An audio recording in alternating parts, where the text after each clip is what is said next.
Good evening. This is the Targeted Massachusetts Northeast Conference, and my name is Frank Allen.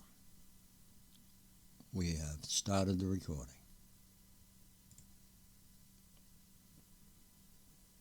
Okay, do we have anything that anyone would like to present? This is the time to do it. This is the place to come. This is your sounding board. Anything you'd like to say, bring it forward. Hi, Jennifer.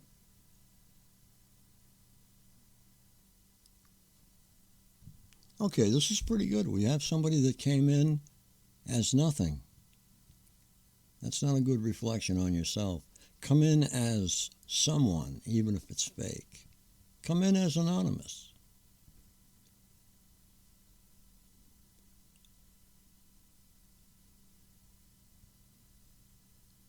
Hi, Jennifer. Oh.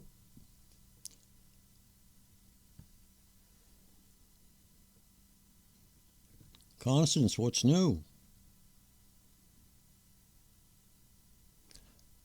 Okay, I'm going to have to sign out and sign back in. I'll be right back in a couple minutes.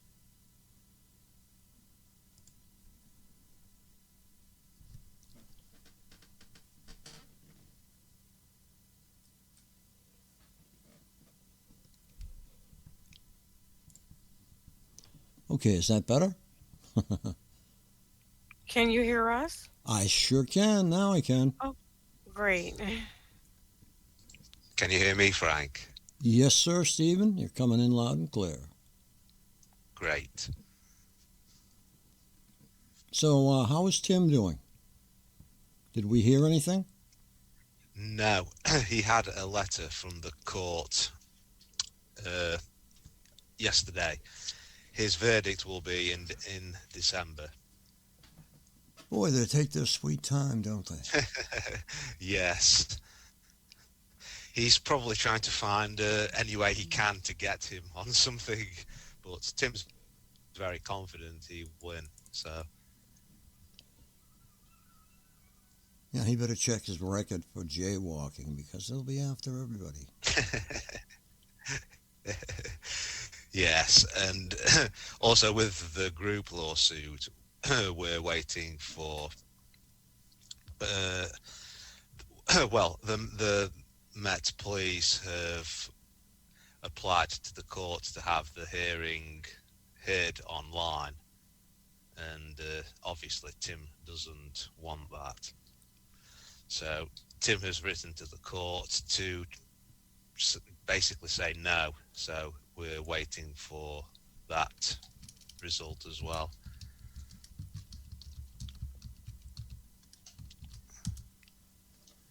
Yeah, it's go to court, then hurry up and wait. That's the name of the game. Yes, it's all basically shenanigans, isn't it? They try to pull. Yeah, well,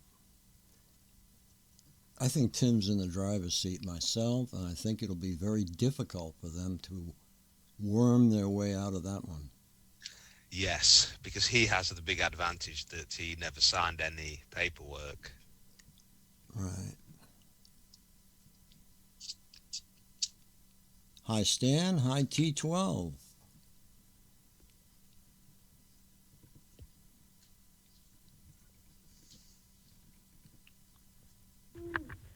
Hey, Frank. Hi, Constance. How you doing? I'm alive. Well, that's a good place to be.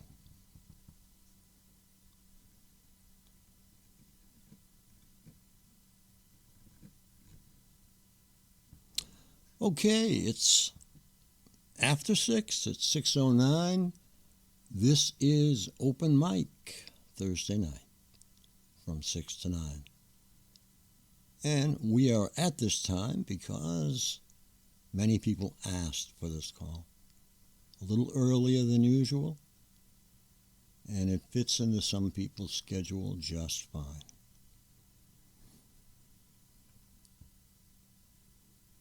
I'll just say real quick, I'm not going to go political, but is everybody happy with the end result of the election?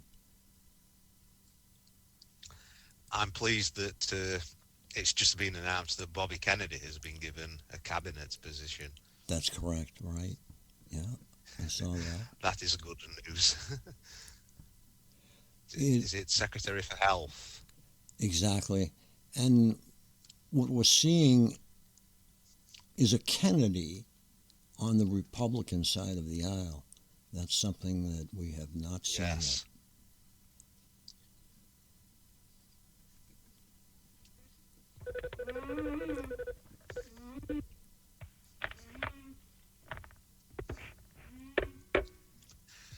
I definitely think we will get the JFK file opened now. yet. Well, I'll believe it when I see it. For sure, because it's been what? How many years over 50? I mean, everybody is deceased, I believe, that had anything to do with it. Unless the crook is, is right out there. So.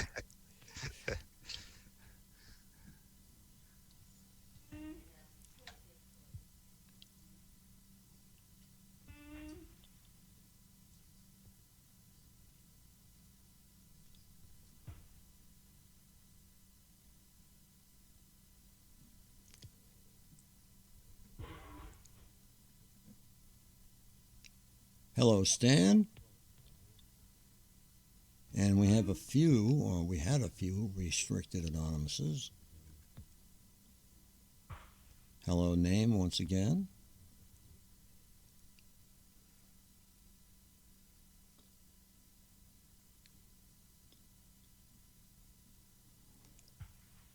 I don't believe so. Unless he snuck in under the wire somewhere. No, that would be a no.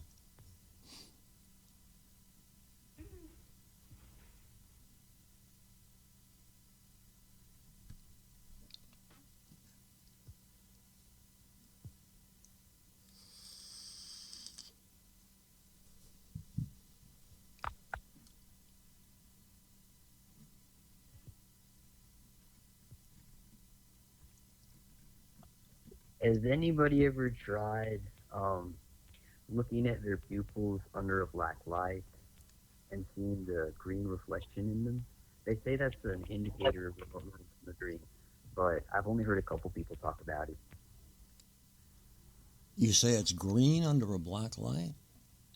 Yeah, like I've got this little tube, black light, and I shine it up to my eyes, and the pupils reflect a light green, and apparently they're not really supposed to reflect anything at all, or like a whitish blue. But I've only heard a couple of people talk about it, so I don't know if it's confirmed. Okay, I'll have to check into that. Anybody else? We have black light over the man's eyes, and he sees green.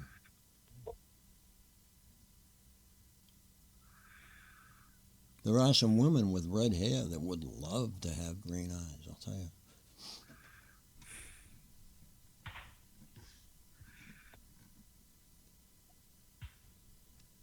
Frank, this is Eileen. Can you hear me? Yeah, I sure can. Hey. I had an appointment with Dr. Shazenko today. Some people may recall her as the neurologist in New Jersey that knows about Havana syndrome. Okay. Well, one of the things she told me was that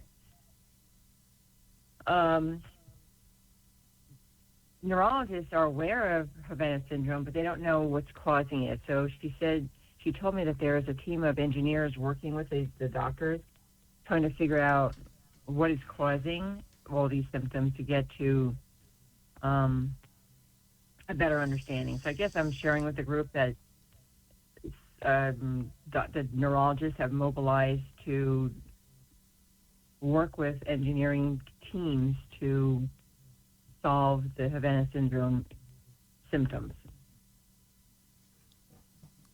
I don't know how far along they are, but I'm happy to know that they're working on it. Yeah, that's very good. If we have people working on it, that will be another group that's working on it, because we have people working on it all over the world. And this is the only way that it's going to get solved.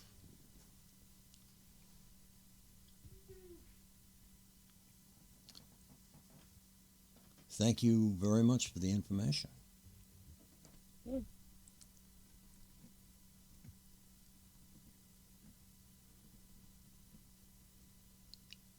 Frank, have you heard of TIs being targeted in their jaw? A jaw Yes. joint? Oh, yeah. Oh, yeah. Mm-hmm. Yeah, I'm targeted terribly in my jaw joint.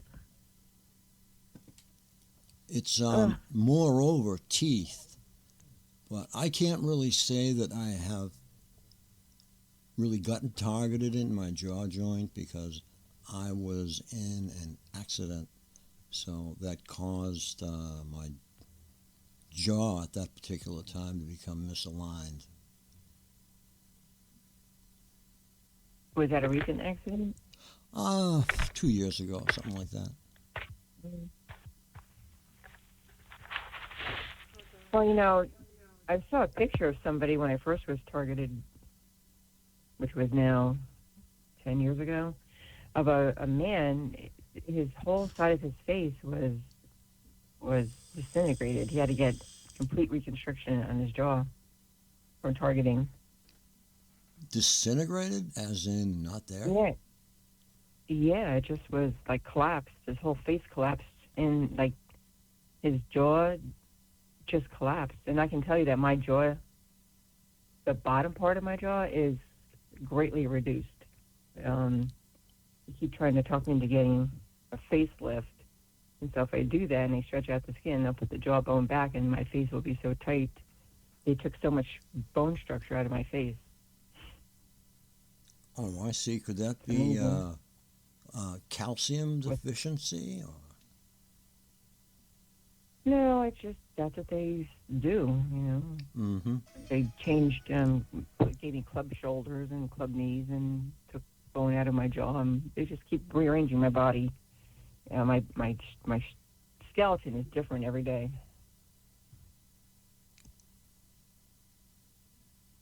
Well, fortunately, I have not had any of those things happen yet, and I hope not. I hope that you are successful in getting that taken care of. Well, thank you.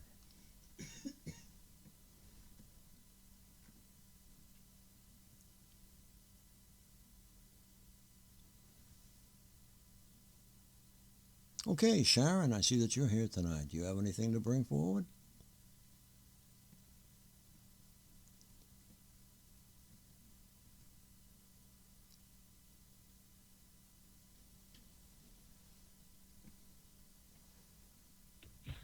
Hi, Frank. Yeah, actually, I do. Maybe just some food for thought in the conversation here. If anybody else has ever experienced these type of things with your targeting, knowing that that the people doing this to you are able to see when you're in your home. For example, an eyelash on your cheek. Obviously, you can't see it until you look in the mirror. You go to look in the mirror, and oh yeah, there's an eyelash on your cheek. I guess what I'm trying to get at is how really close and honed in that these people can see us. Another example of how close. Because even if they were in the same room with you until they were up on top of you, they wouldn't see an eyelash on your cheek. And that's happened to me several times with them. Another one is them saying, to the point of, they know when you have to go to the bathroom, for example. They do. There's another one. It's like, and to me, that's that body networking, but I just wanted to know if anybody else. Yes, I'll second that one. And is getting that kind of a Because really, it just hones in to me. It's like, well, how very, very close they are, body network wise, and just visual to you. Well, it actually gives me the creeps. When you think about it that way. But yeah, it's interesting to say the least. But yeah, you'll second it. So okay. Oh yeah, for sure. Yep. As a matter of fact, they'll wait till you're on the highway, and they will put pressure on you. They will keep telling you that, oh, geez, you should pull over now, and you should pull over now, you should pull over now, and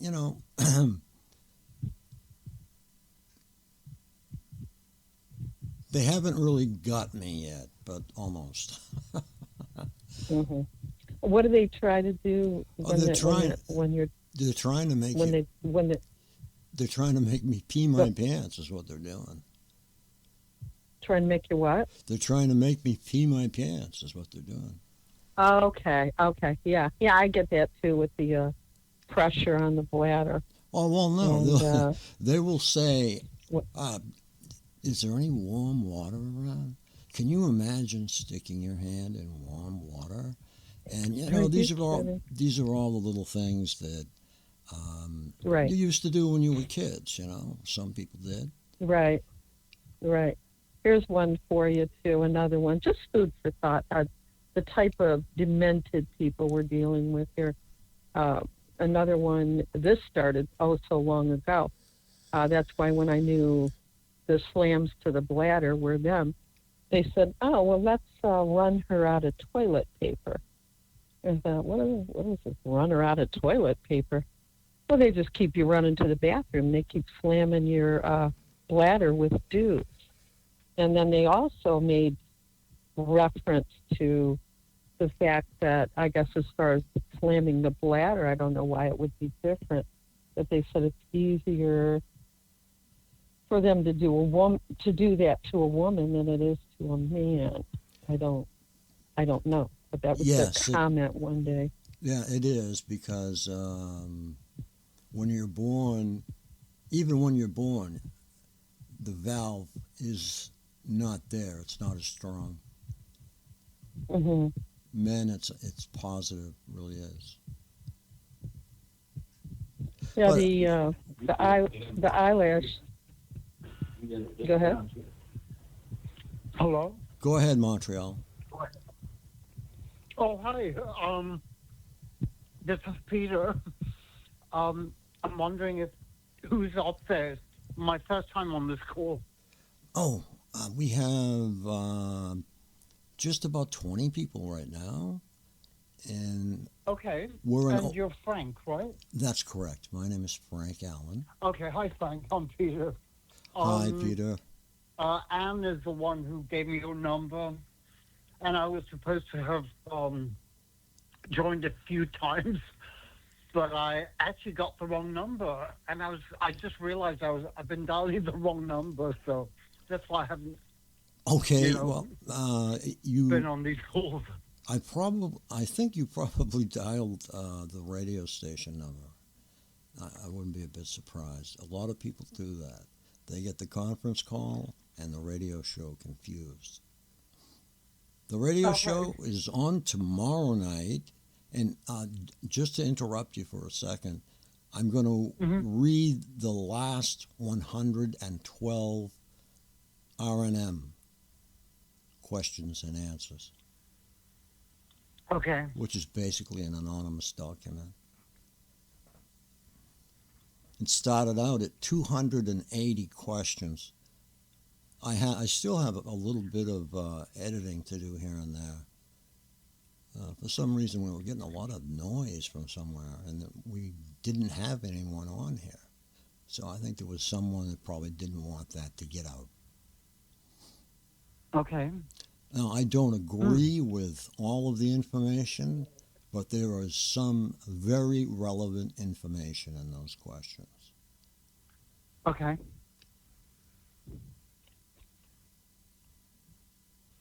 But go ahead, I didn't mean to interrupt you. No, that's okay. Am I on kind of like speakers? Everyone? Oh, everybody can hear you. Yes. Oh, okay. All right. Is Anne there? Anne is here. Yes. Oh, okay. Because she's the one who. She's been Well, amazing, hello by the there. way. Hi, Anne. I finally made it. Thank you for You calling made and it. reminding me. Constance and her daughter made it. You are very, very welcome. Very welcome. I have known Peter, your Frank, for I can't believe almost 6 years. Yeah. Yeah, it's been a while. It'll be 6 years in the spring. It sure has. I met him over on Ella's call, and I've known Frank here. It'll be 6 years ago, the day after Christmas. That was the first time I ever came to a meeting for Target. Oh, really? It was December 26th, 2018. Well, 6 years. I'm the state contact for the state of Missouri. So, well, I'm glad to help out wherever I can. So happy you made it. It's good to Yeah, it's did, great to yeah. have you. It's really You know great to what? I have was you. dialing the wrong number. That's why I did.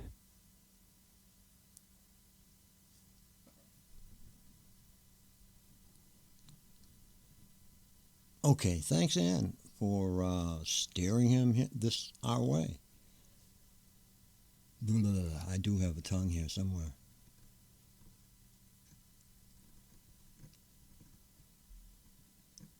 I'm still wondering how this person came in with nothing. I mean, all there is a pair of headphones, no name. I mean, some people have used a period to get in, but there's a person there with nothing beside it. It just snuck up here, huh? Yeah, I'll have to try it and see if it works. The unknown moderator. Hello, Mike.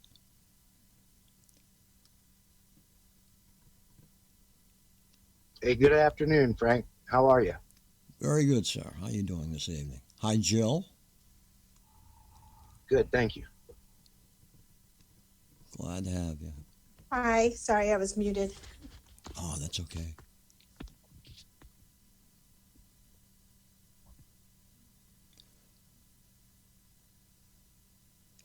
Oh, Anonymous just posted when you have to drive for delivery job. It is bad, especially. I can just imagine because they can spin you around and mess up your directions, and you have to stick to your GPS all the time, even if you know the town. And finally, they let that go for a while, as they usually do. They'll let something go, and all of a sudden, bang, there it is again.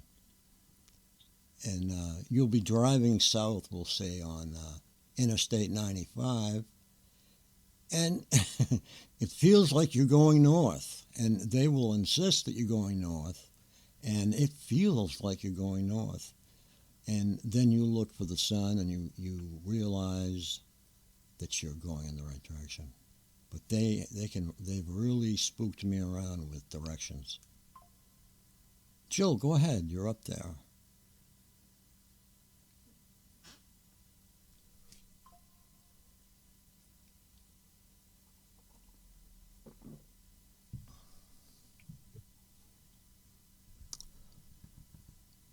Okay, Jill W., you're up in the area in which somebody would like to speak stands. So if you'd like to speak, go right ahead.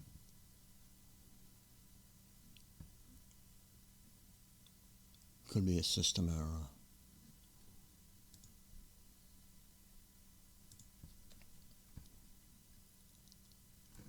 I don't know how she's there because she's muted. Okay, nope, she's not muted. Well, we'll just leave her hanging there. We've got a lot of great people here tonight. Some of people that are among, we'll say, some of the first to be recognized as targets.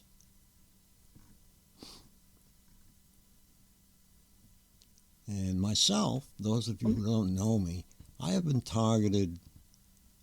It'll be a year 13 years this last October the 15th. And it's not something I really celebrate. They like to celebrate it, but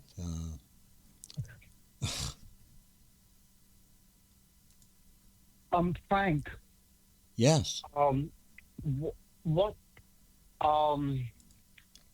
do you have any tips for the V2K? Yes, there are positively so far no cures for it, but they do not like Japanese. So I have a Japanese podcast, and sometimes I will put it on my iPad and my iPhone at the same time and play them. And it sounds like a Japanese mishmash, and they really don't like it. They don't understand it, but they have to listen to it. I can give you the name of the podcast if you like.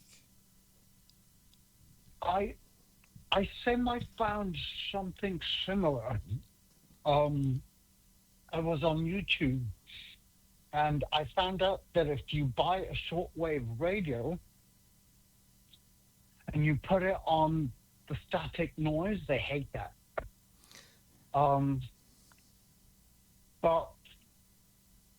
Sorry about that. But on the YouTube video, it says to buy 2 of these shortwave radios and put them together, put the antennas together and get the static going on, and they really hate that. Now, I've only bought one so far. I haven't bought the second one, which is really not expensive. It cost me like 23 Canadian dollars, which is about, let's say, 20 US.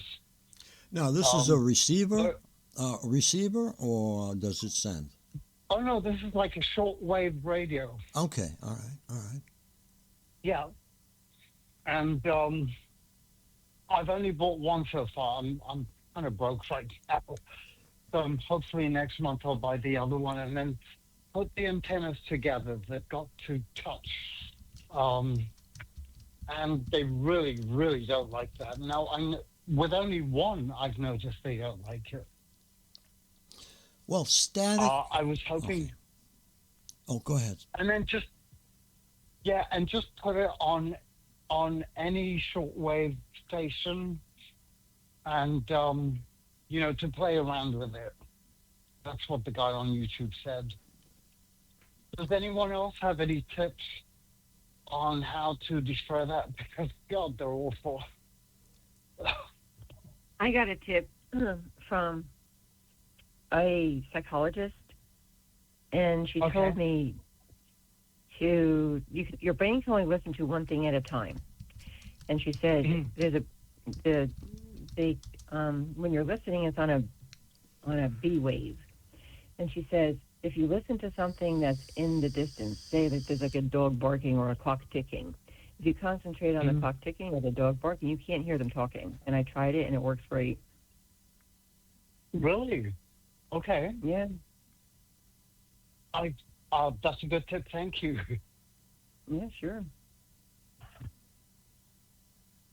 That's a good idea too.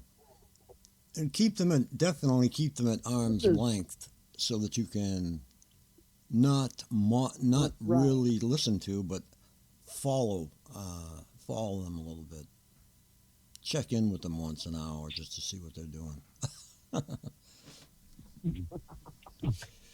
There's a lot that you can do about V2K. So make yourself less aware of it so it doesn't upset you so much. I mean, I have to do like 2 or 3 different modalities for me just to survive, because I have the visual V2K. That's something I'd like some tips on one of these days, is the visual part.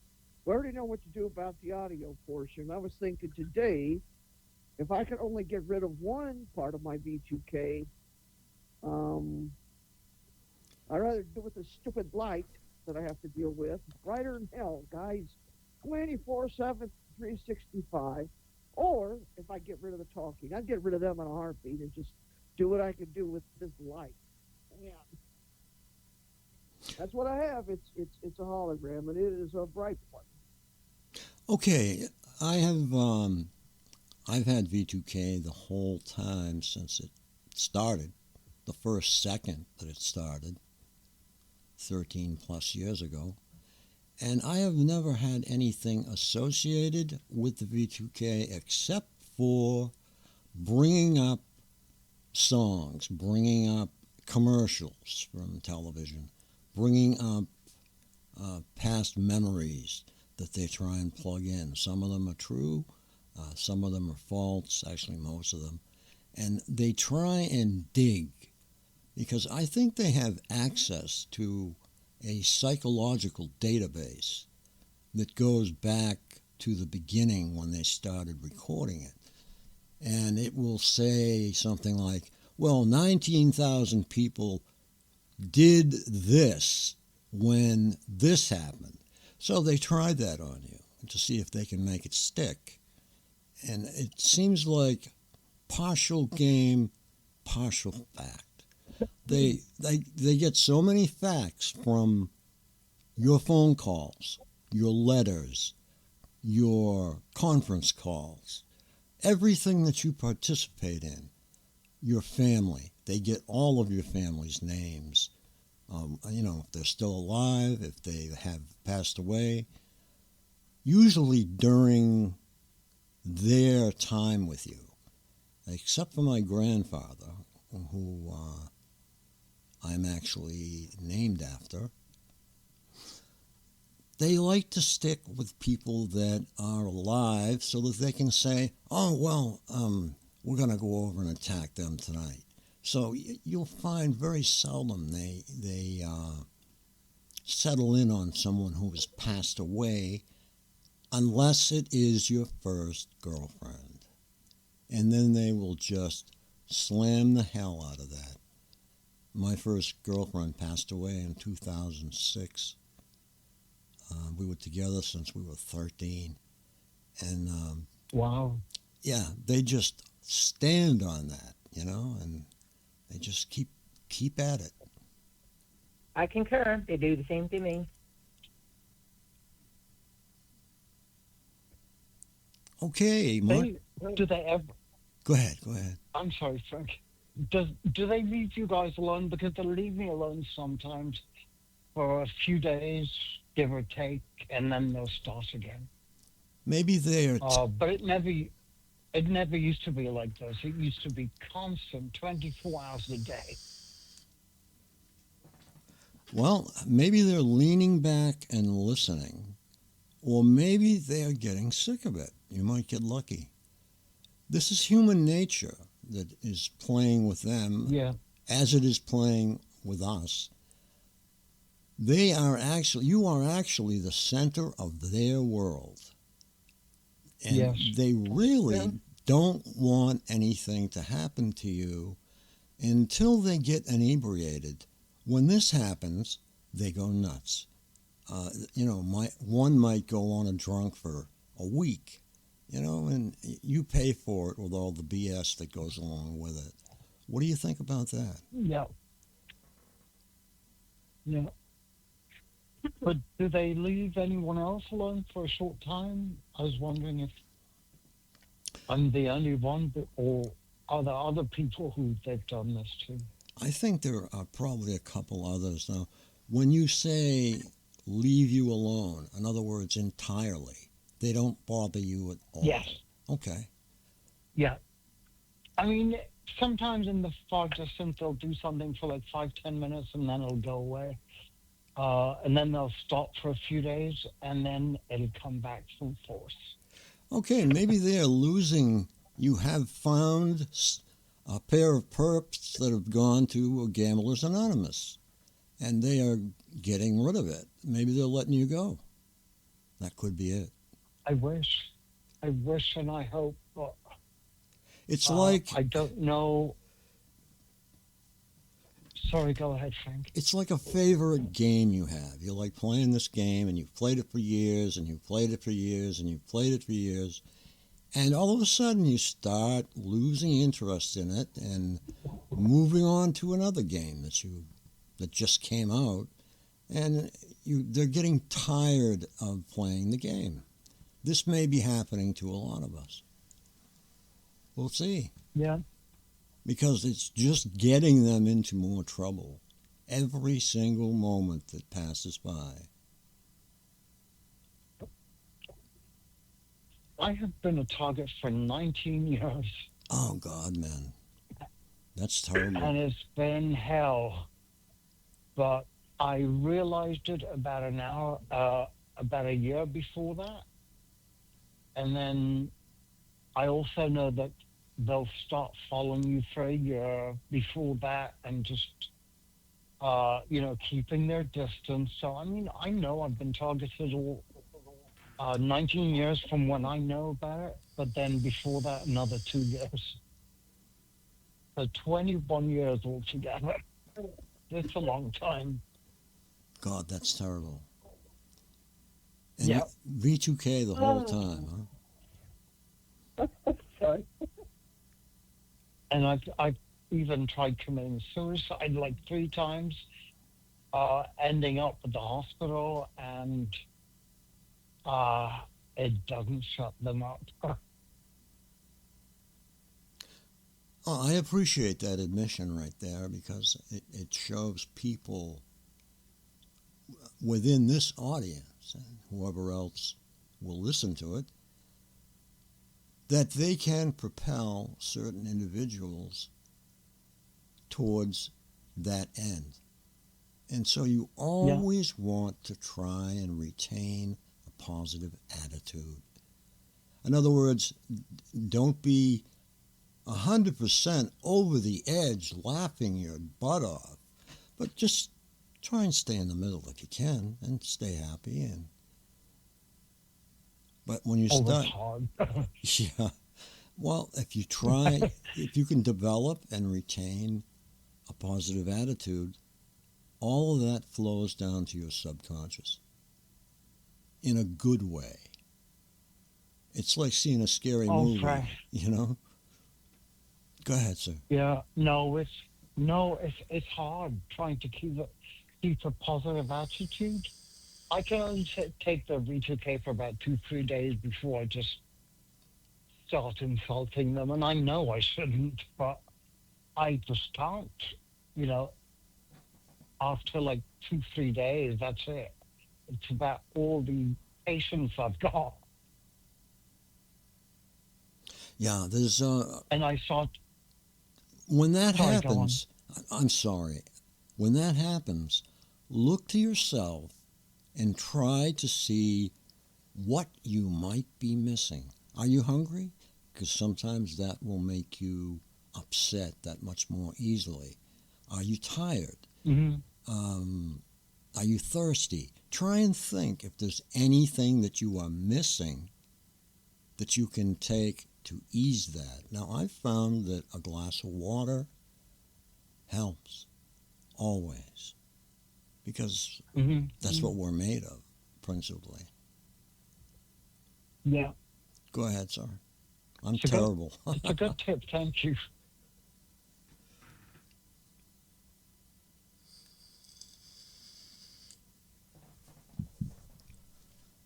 Yeah, you have 19 years. Is a long time. Oh, yeah. God. Oh, my God, you don't know. The other thing is I've lost all my teeth because of them. And the other worst part is they made me fall so many times that I went with my boyfriend to the States, and I just start falling, just lose consciousness. I wake up sometimes with blood around me, Anyways, we went to the States and we were on holiday there. And the second day I had this horrible headache that just wouldn't stop, and it was getting worse. So my boyfriend, basically we got in the car, we came back to Montreal. And if I had gone a few days a few hours later, I would have died. I had this buildup of fluid in my brain, and they did an emergency surgery on me, and a week later on the other side. So they almost killed me so many times. You had And it's awful. a buildup of fluid, you say? In my brain, yeah, because I kept Okay. falling, hitting my head, and what I was noticing was that I kept falling constant after that. They would make me fall, like I'd feel the energy from whatever it was that they were shooting me with. And I lost consciousness a few times. I woke up, there was blood all around. It was nasty. It was horrible.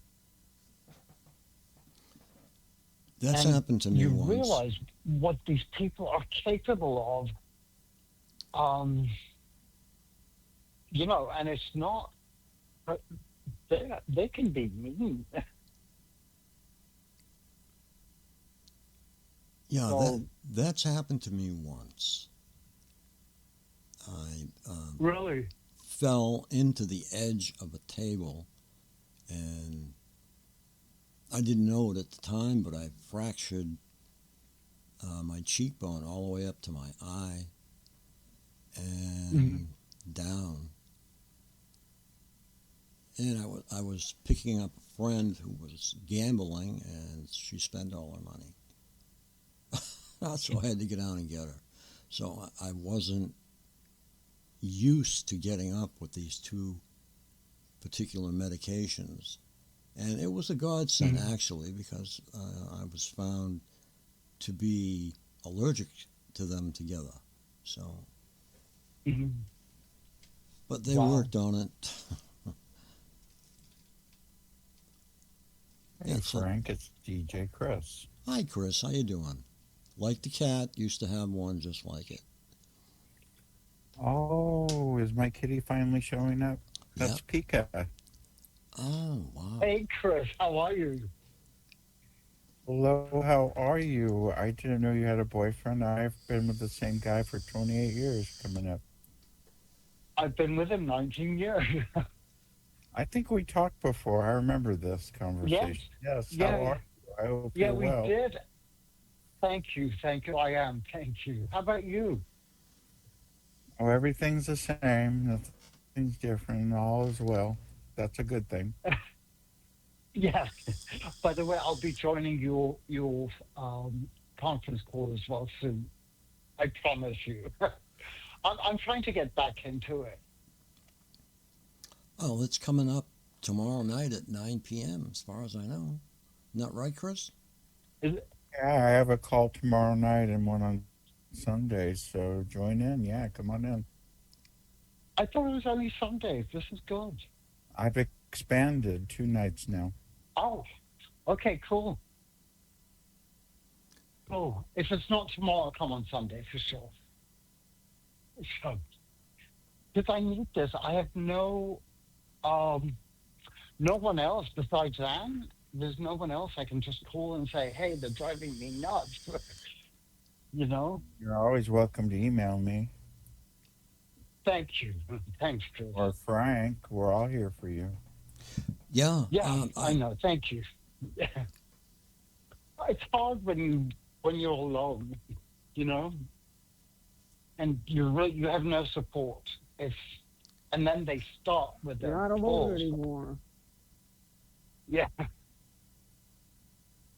And I seriously wouldn't know what You to got do me. with that. I'll help Seriously. you. I'll help you all I can. We're here for you. I know. Thank you, Anne. I'm just saying, thank God that I know you. Seriously.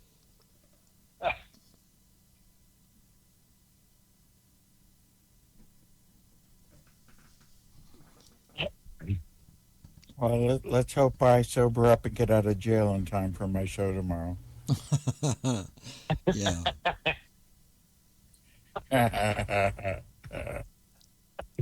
Hey, Mr. DJ. Oh, hi, Sherry. I I'll be didn't there see you. tomorrow. Hey, Sherry. Go ahead, Chris.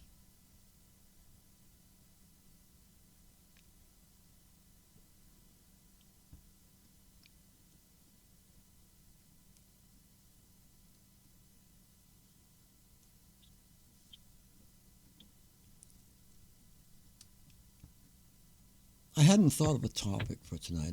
I was sorry to interrupt you there. I thought Sharon was going to say something, and I think I cut her off. I'm not sure.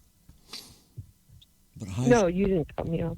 Okay. I was just going to say to Anne, I'm going to concur on those holograms, and they are very bright, very shockingly bright.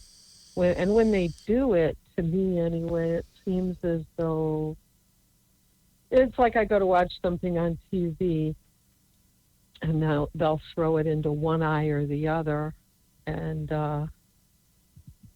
they just try to interfere with what I'm watching. Or, if you're reading something they don't particularly want you to read or whatever, just to bother you. Oh, well, she's not going to watch this program she's been waiting all day to watch. And they'll slap it up and they'll bother you with it for like, I don't know, 10 or 15 minutes, sometimes 30 minutes. And then you can hear them, all right, turn it off, and then they turn it off. But yeah, that's been for quite some time too. This hologram business. Most of the Something time. else I was gonna. Go ahead, Sharon. I was just going to chime in with you there. Sometimes you want to turn it off, and when they see you go to turn it off, they take credit for it. So, there is what's called the efference copy, and they can sort of see things a little bit ahead of you, just enough. Let's put it that way. But I guess the best thing I do when they do it, I just try not to. I don't even react to it. Like I pretend it's not there. Then eventually, since they don't get a big rise out of me, I guess they get bored and then turn it off. But yeah, it's just utter ridiculousness. The type of things they do. 6 o'clock this morning, they did their choking thing on me again for about 30 minutes. Wow. And yeah, that was, I was eating some pasta with chicken in it, and they started doing that. And what it is they'll clench up on your throat muscles, and you can barely breathe, and you can't, you really can't do anything until they let go of it.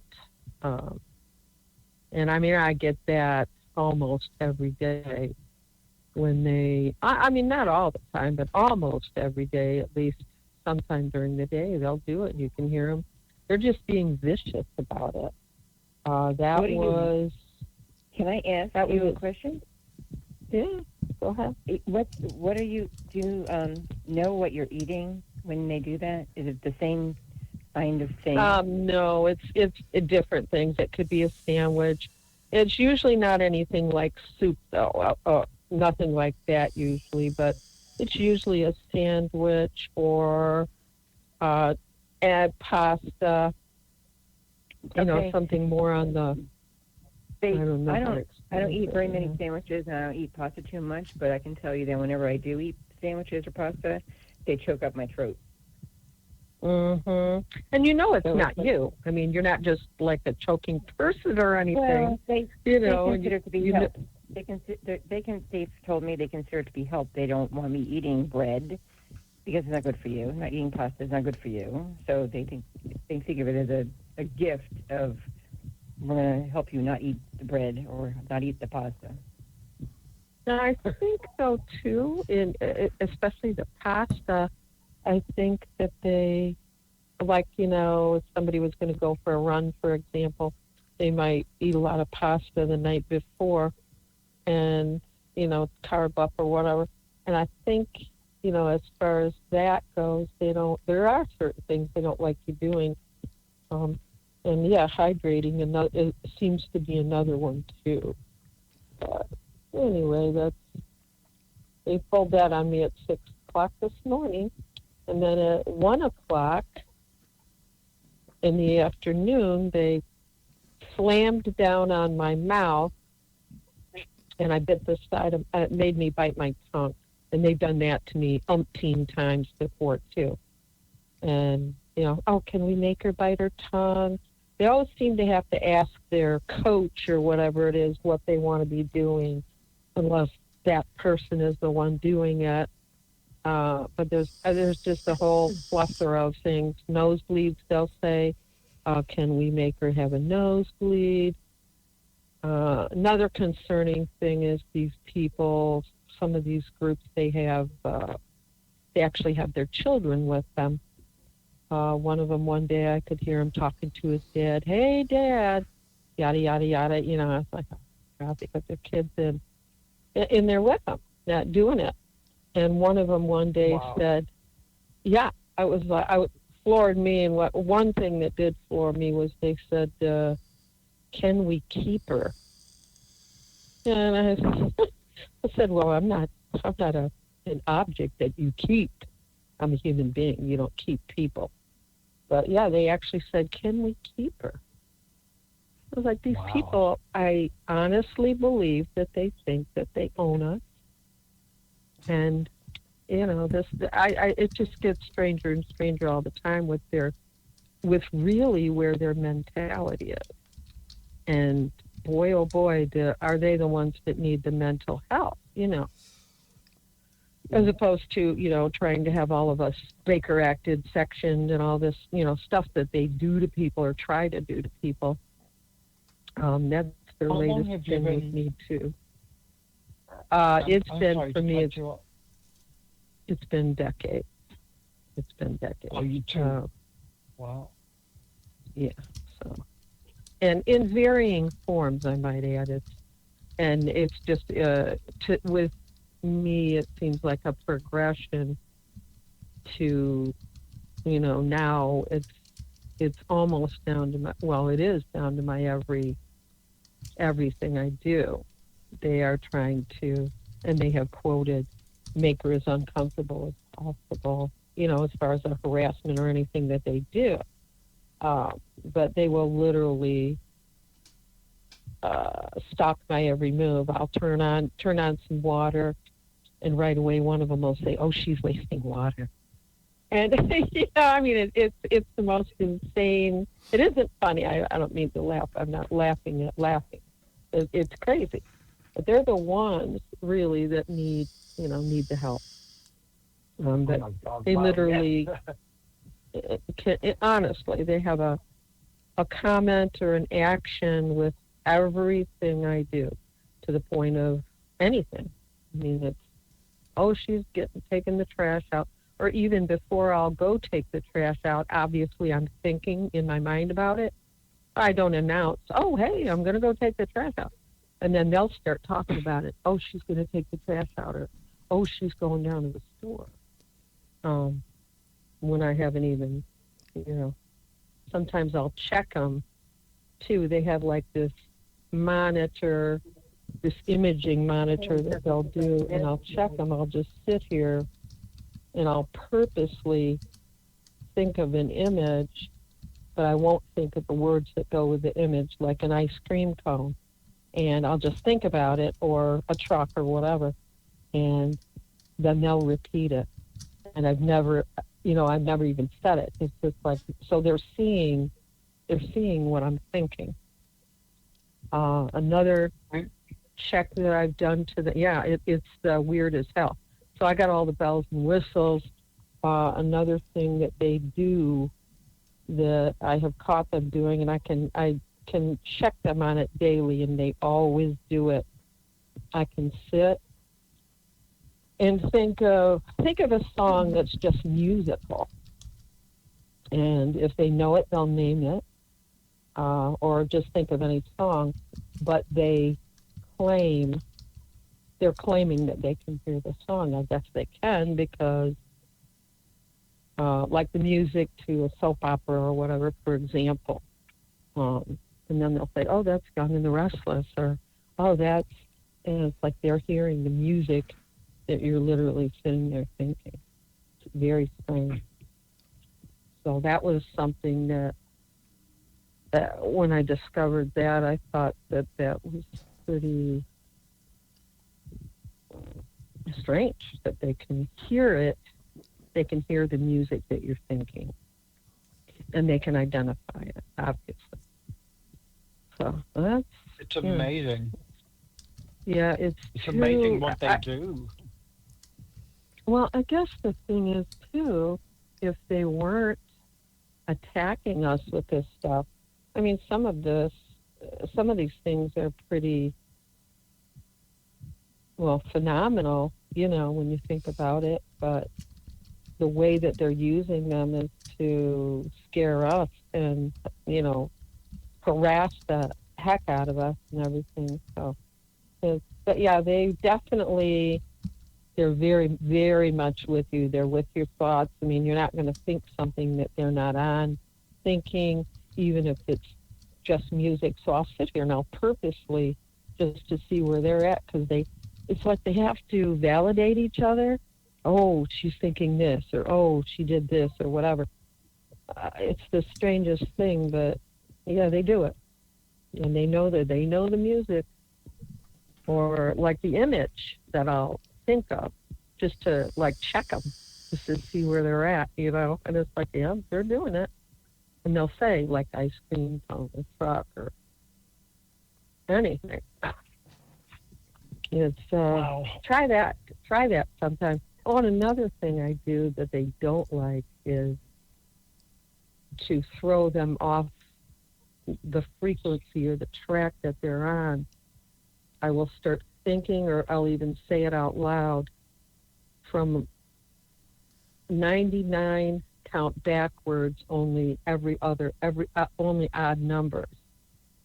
And they don't like that. 99, 97, 95. And you start going backwards with odd numbers, and you don't like that. It messes them up somehow. Turning off all the fans in the house will mess them up too. The air conditioning. Obviously, there's the less electric, anything that I have plugged in, the less power they seem to. Well, obviously they're use that. The less power. I have the same experience. That's a good idea. Yeah, Frank calls it vortex. Yeah, somehow using physics amplify. Yeah, vortex. They're amplifying the physics of the signal. Yeah. Okay, keep going. Yeah, that's it. That's all I'm, right now. But anything I can do to, lessen, them. My refrigerator too. It's like the top part's on colder, whatever. Once the top part goes off, I'll turn the dial all the way just to the lowest that it can go, and then it goes more down into the bottom of the refrigerator instead for the time being until I turn it back. It changes their frequency, and they complain about that. Yeah, it's weird. They don't like having my air. I have a window air conditioner in this room, and they don't like having it off. And when I unplug it, I seem to lose. I don't totally lose them ever, but they lose, and they bitch about it. Okay, turn the air conditioner off. I can't do anything. Or it's like, yeah, you can still do stuff because you're still doing stuff. But this is the type of complaining that they do amongst each other. It's a moment. Go ahead. Sorry. Does anyone hear the voices through the TV? Yes. I told you, I've got it. I've got all the bells and whistles. And what I do with that is when they start that up, I take the TV. Well, they can't, whatever they're using to use that TV through the Wi-Fi and whatnot, they don't like it when it's on, when the TV is muted. But they've actually come through the speaker that's on the TV. They are hooked into the Wi-Fi. Yeah. Yeah. Yeah. So They even it's have my interesting. printer. They've hacked into my printer as well, including the TV, everything. It's amazing. Anything electric, anything with a motor, fan, your air conditioning in your car, your motor in your car, the dishwasher, anything, refrigerator. Yeah, it's Yeah. water. I think Frank mentioned that one time. I think he said something to the effect of, yeah, once they do the water thing, they're, you know, it's like, they've gone all out, really. I don't think they plan on stopping. But no, as much as I can power down, so to speak, here, I do. Anything that I don't need plugged in, especially the microwave, especially the air conditioner, I will unplug it. And that's just my mantra to me. It's like, if you're not using it, unplug it. Because it seems to take away from them. And then if you have those GFI plugs, that are in bathrooms and by water sinks and all that, if you take the GFI plug when you're not using it, obviously you have to push the little reset button in, but if you enact that reset button out so that it turns red instead of green, that takes power away from them too, and that pisses them off. So anything I can do to drill them down, I'll drill them down. But it's, turning lights out or changing, like have one light on and then switch it up. Turn a different light on and turn that light out. They like darkness at night, so I do have a light on here at night. And I guess that's because of what they use on you at night. Oh, that's all. But even fan speeds, obviously I have to have a fan on me. But I'll change the fan speeds. I'll turn the air conditioner on and off as I need it.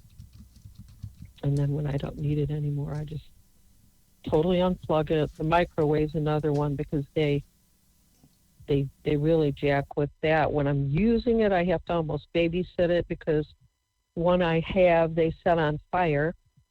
It caught on fire one day, and I had to take that out to the street. Drug it out to the street after it caught on fire. I was like, oh, this is really getting... But what they do is they get on it, however they do, and they amp it up, and they literally make it hotter than it is really basically supposed to be. So what I do when I'm microwaving even, if I want something on for 9 minutes, I might stop it after a few minutes and then just start it up again. And it breaks their cadence, so to speak, and, it messes them up. But yeah, they're on it, and they're on it to mess with you. Anything hot that they can make hotter, they do. So I babysit my cooking and everything because I don't trust them. I always have the stove pretty much within my view because I know they can amp it up, and the microwave and that, and then, you'll know when things are getting hotter than they really should, that you should, either if it's microwave, do that with it, and then definitely don't leave your microwave plugged in. It's just waiting for them to even start it. If you left it plugged in, I know that they can actually start it up if they want to. That's crazy. So I'm going to mute. Thank you. Wow. Well, thank you for your commentary. Frank has gone to get coffee. He'll be right back. So talk amongst yourselves. Okay, to piggyback off of what she just said, a couple of days ago I was on Melody's call, and Anna Toledo was on there, and she was saying that she turns off her electricity in a certain room so that she can, sleep or be unbothered. So I tried that, and it worked for 2 days. And then I came home, and suddenly they were able to start hitting me with direct energy weapons again, and those waves that they put down on top of my head. How did they do that? I didn't turn the breaker back on. I just left it off. How can they get in there if there's no energy in the wire? Does anybody know? It was the best 2 days of my life. I was able to sleep. I woke up. I had energy. Oh my gosh. I'm just so angry right now. It's awful what they do to us, seriously. It's so awful. And I'm just wondering, how can I get it back? I don't know what they did.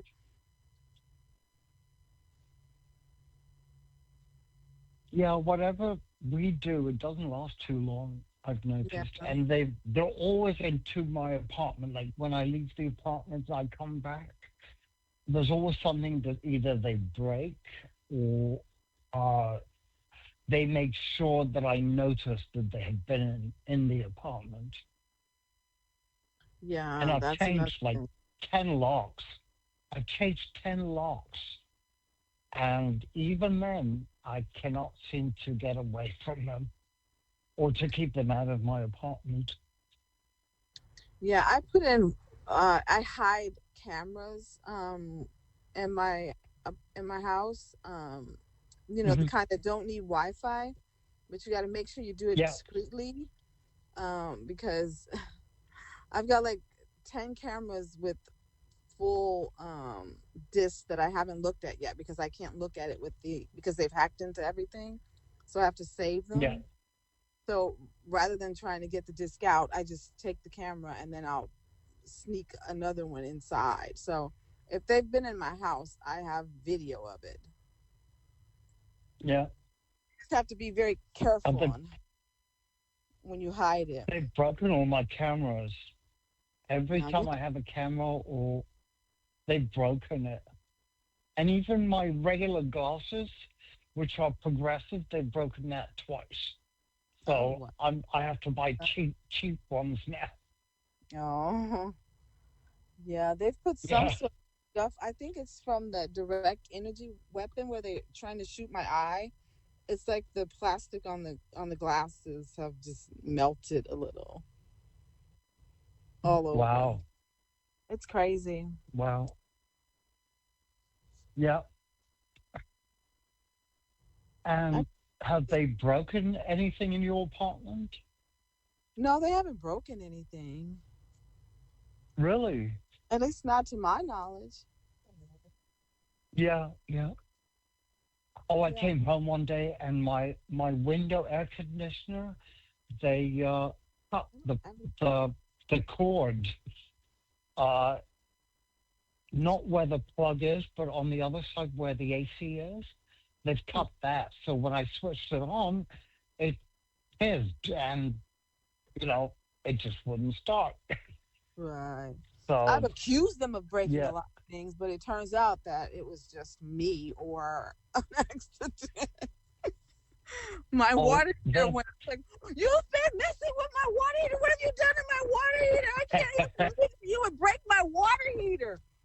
And then I called the the gas company to come out, and they're like, "Oh, you tripped your earthquake valve." And I'm like, "Well, how could I?" And I'm like, "Oh, that's right. I hit it with the trash can."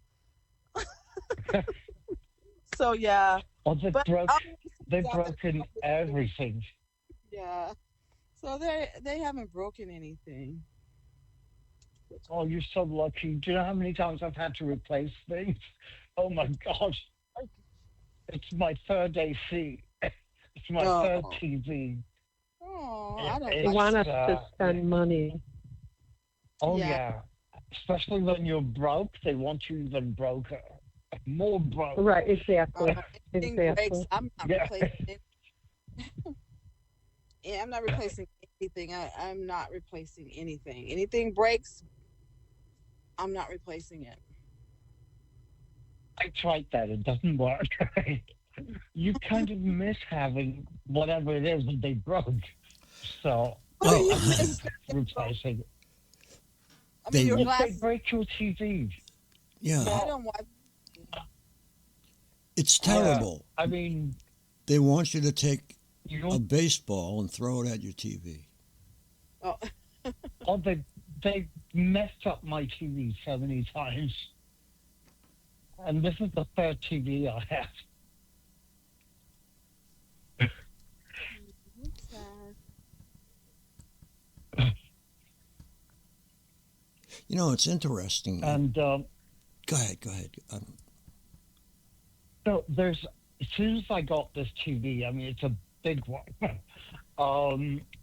I bought a stand for it, and I put certain nuts that look different, and I went out and I came back and my TV was lopsided, and it was almost as if what they did was they bent that that stand that was holding the TV, so it was kind of facing almost the floor. And what they did was they took out the screws from the stand and they put different screws and they didn't tighten them all the way. So I mean, if I hadn't tightened them, this TV would be broke now. I mean, that's just one of the billion things they've done in this apartment.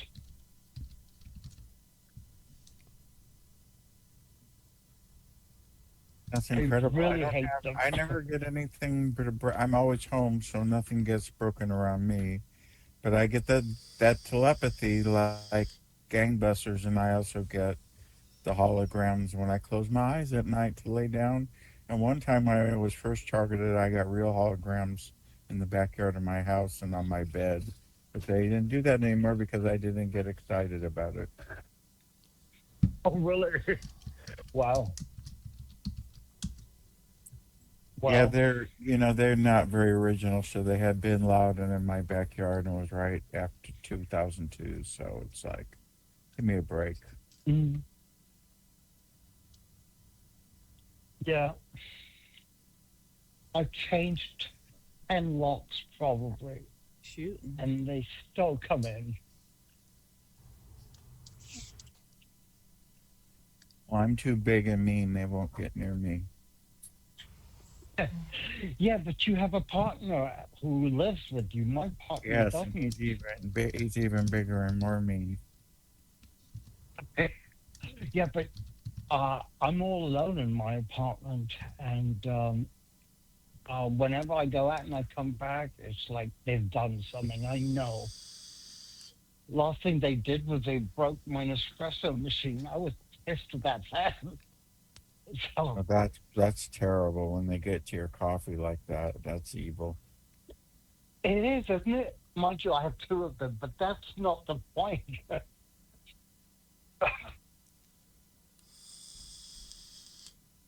Yeah, I've had them talk over my appliances like my refrigerator and my coffee machine, and use the electronics to talk to me. I've had them do that. Yeah. Someone said that was the Medusa signal that was doing that because it's a low frequency signal. I don't know. I haven't confirmed that. Wow.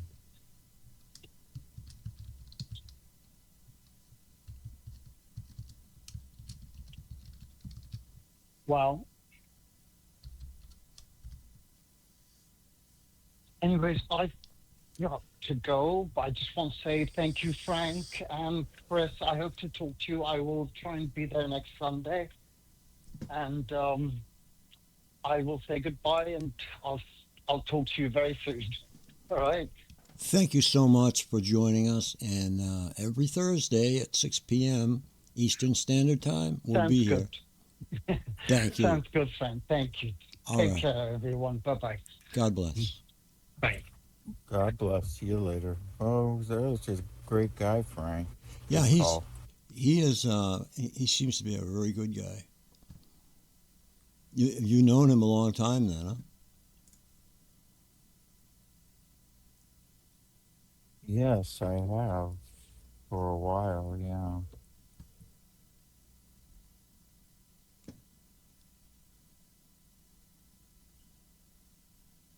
Yeah, it's held to be targeted sometimes in another country that really does not have any type of conference calls or meetings or anything going on. And Canada seems to be one of the spots that does not seem to. And I was just a guess that he's from Canada. He might not be.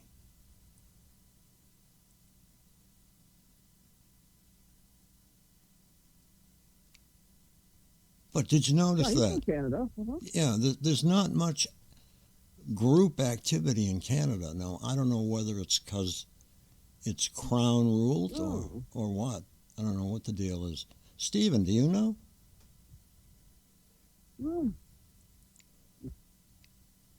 Stephen's from the UK, so he'd probably know more about Canada than we do. Yeah. The Netherlands has a call. I think this just started. So that always encourages me, even if I'm not from that area. Obviously, it's like, okay, well, they have a conference call. Maybe my area will be next.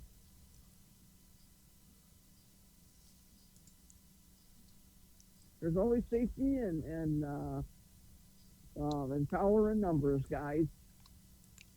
That's right. Yeah. Oh, Stephen, are you up to talk? Yes. What was your opinion on why there's no, or it seems as though there is not much activity in Canada in terms of TIs? I'm not sure, to be honest. Could it be there's not too many victims? Well, that could be, because I'll tell you one thing that I know. Washington State, or the extreme north, we'll say Alaska, and Maine have the fewest TIs in the country. Maybe it's just because it's cold. Yeah. We did have one TI from Anchorage, Alaska, and his name was Mike. I think he passed away because we all have tried in earnest to get a hold of him, and we have just not been able to.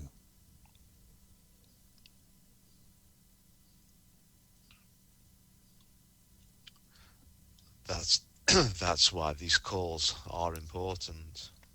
Right. It's demographics that we get, geographical information. Where are the TIs concentrated? Yes. And it would seem to be California. I can attribute a lot of that to Derek. And on the East Coast, we've had moderators out here. I've been out here for years and years. And it seems to be coastal regions, and Florida is big. All the way up the East Coast is big, but then you start hitting Maine, and it drops off to nothing. I think we probably have one target in Maine that I know of. Any ideas, anybody? Now, we do have something that works its way in, and that's the poll. If the targeting has anything to do with the atmosphere, it's going to be strongest, in other words, against, at the poles, because that's where the magnetic field is the strongest.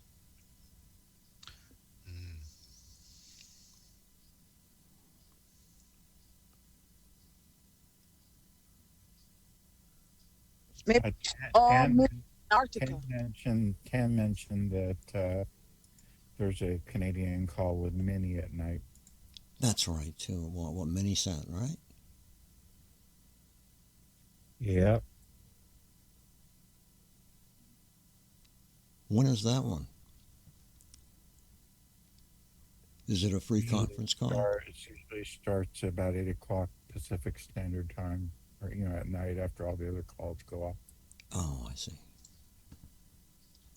It's on TIevents.org. Okay, thanks, Chris. What's going on in California? Hi, Sandrina. Throw me a rope. I have got to say that. Cold. Go ahead. Cold. Frank. Could be, yeah. Just keeps the people out. Yeah, more people are leaving, and I'm telling them don't let the door hit them on the ass on their way out. Yeah, right. Hi, Rose. Didn't see ya. I mean, you get to live in the most beautiful state that ever, like, it's like Hawaii here. Why would you not want to live here? Just get a second job. That's what everybody does. Gotta have a second job to live in California, or a side. I don't know.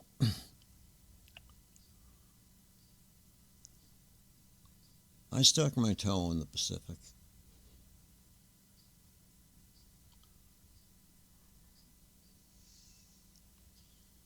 It's all the same, Atlantic, Pacific, yeah. Yeah, the ocean even looks different. Everything's turned upside down for some reason. It doesn't look the same as the Atlantic. Of course, Frank, are you getting smoke from the wildfires? yeah. Off and on. It's just particulate, though. They want you to be careful if you are someone who has lung problems.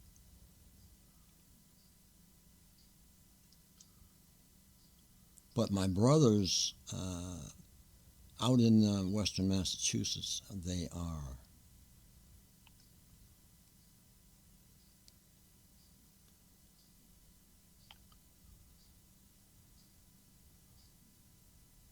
Oh, you said Rhonda lives in Canada.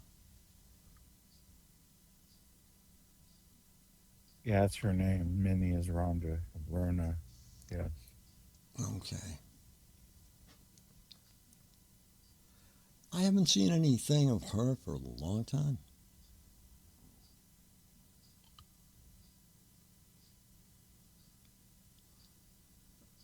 Well, we've got some great people here tonight, and we've got DJ Chris here tonight, and his call is on Fridays, I believe, at 9 o'clock, which would be 6 o'clock Pacific, and he is on Sunday nights.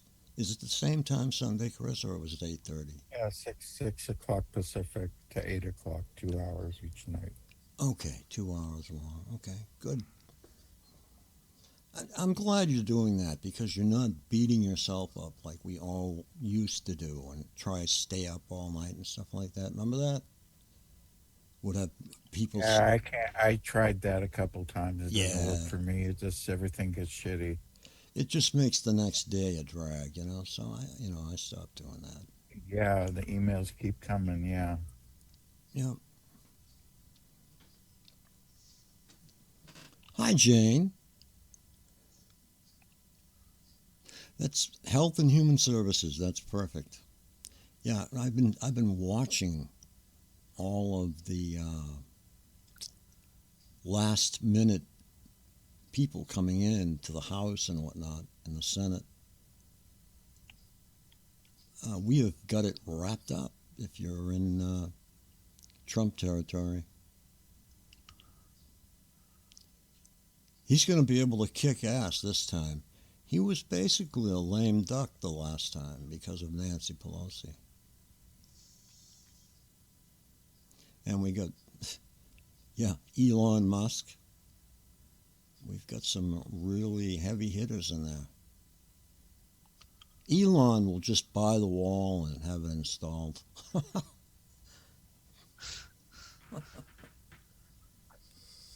Probably put solar on it to run the satellite system. Yeah, and to run the alarm system and everything. Honestly, what I would like to see is a 2-lane elevated wall, like a wall of China, going in between Mexico and the United States. I think it warrants it. Build a little bit at a time. Like build, a mile, and they did the railroads for crying out loud. Of course, that was a long time ago, but that's what I think they should do. Either that or one lane with a turnaround at the other end.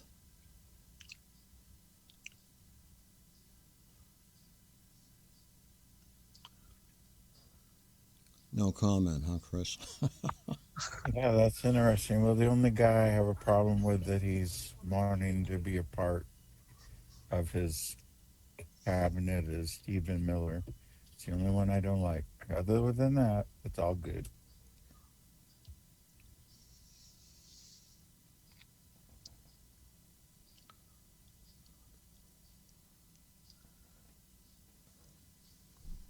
Reminds me of my friend's kid.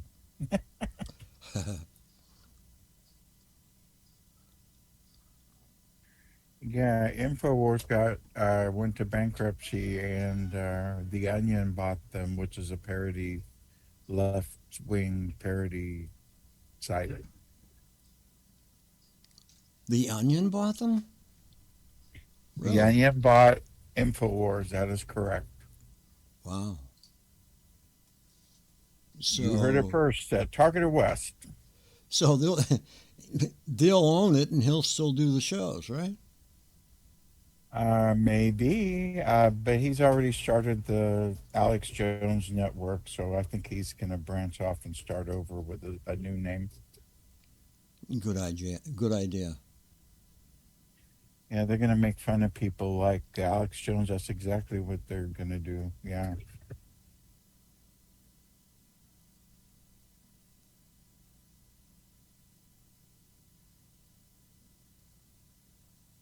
Well, let me tell you what happened to me yesterday. Go ahead, Constance. It was the weirdest thing. We catch this disability bus, me and my daughter. It's called Dollar Ride. Government bus funded by the state, this, that, and the third. Anyway, so it was a little hot here in Arizona yesterday. So we went way across town to a different store, hoping that that it wouldn't be as harsh as it is at the stores that are near to us. So I think it was like maybe 10 miles from where we live. Okay. So we're getting over there, and then he's got to pick up somebody else. It's community transportation. And so I'm sitting in the back. My daughter's hooked up in the wheelchair, kind of right in front of me.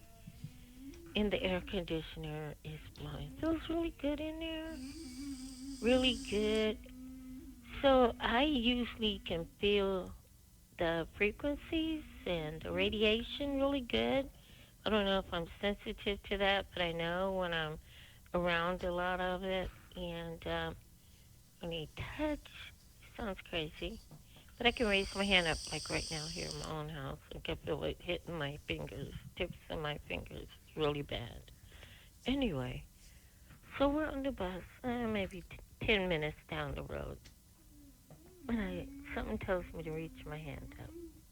I reach my hand up. I could be just totally wrong about this, but somebody informed me about this a while back, that public transportation has a lot of frequencies. A lot, and it was we were so bombarded by frequency, and other people are on the bus, and the driver of the bus. So today, we go to the store, and I feel the same thing, okay?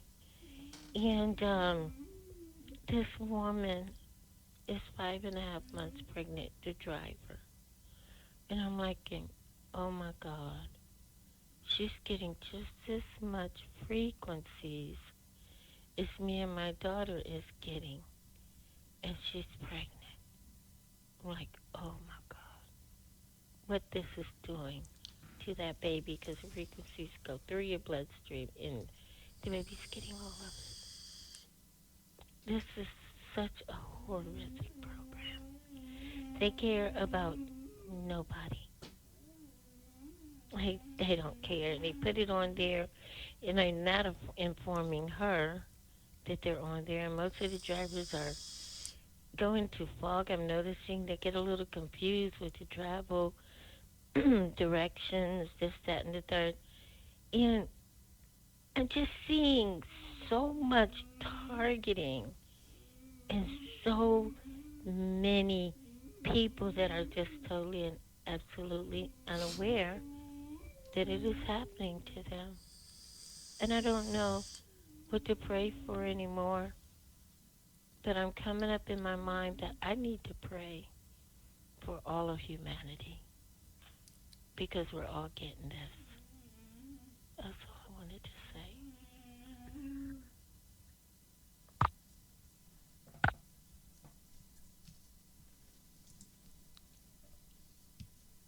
Well, thank you, Constance. Really appreciate that. Well, hello there.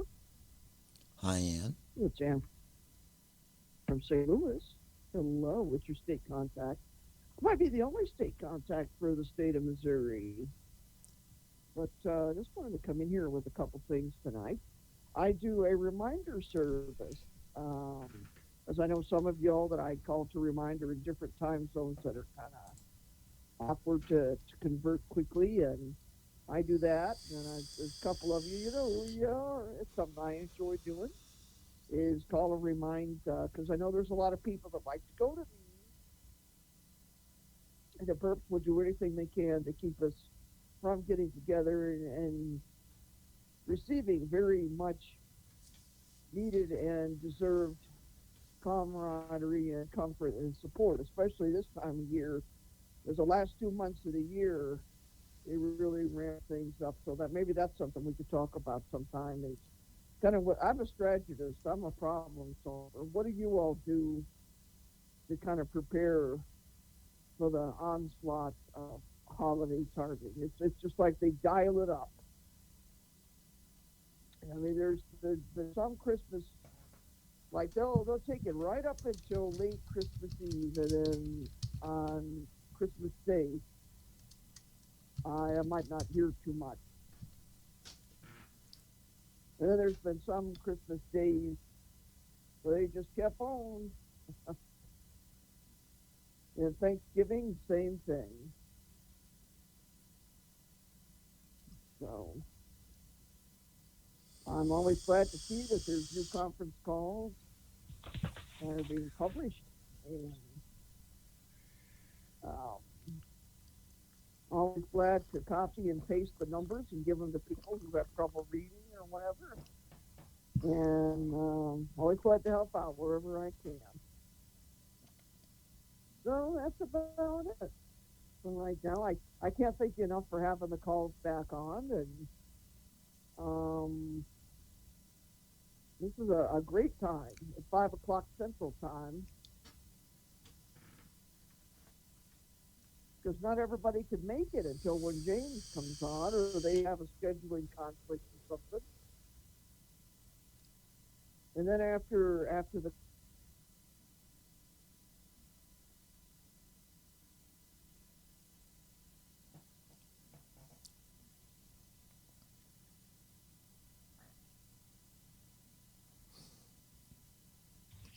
call out, are you there? And you all can. All right. Hey, how are you tonight? I'm doing okay. Is it just me, or am I having difficulty hearing the range in your voice? It's like low. I think she should have a better microphone, in my opinion. Okay, that's what it is. Okay, I thought it was just my phone or something. I just wanted to see. Okay. Yeah, I could put some different earbuds in whenever I speak on here. And I'm on cellular data, and I know that affects the audio on here because I use SDC. Because I'm holding the mic close to my lips without causing any kind of feedback or anything. Can you hear me any better now? Not much better? Yeah, I'd say it was a lot better Yep. Okay. All right. Yeah, because they really do not want us to communicate. And part of communicating is listening. So they're janking with everybody's internet and phone sound. All right. I can't thank you enough for having the call. Oh, thank you. We're going to be adding an outreach page. Sadly, I will tell you what's happened. In some kind of foul, I don't know, mistransaction or whatever, we lost 2 websites to Network Solutions. And so I've had to start all over again.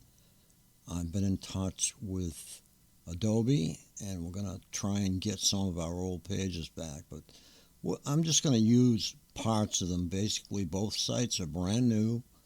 And let me see if I can just pop one in there.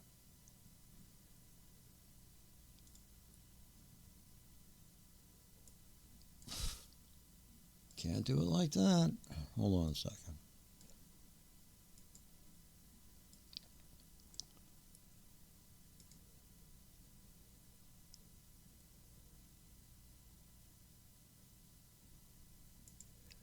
Okay.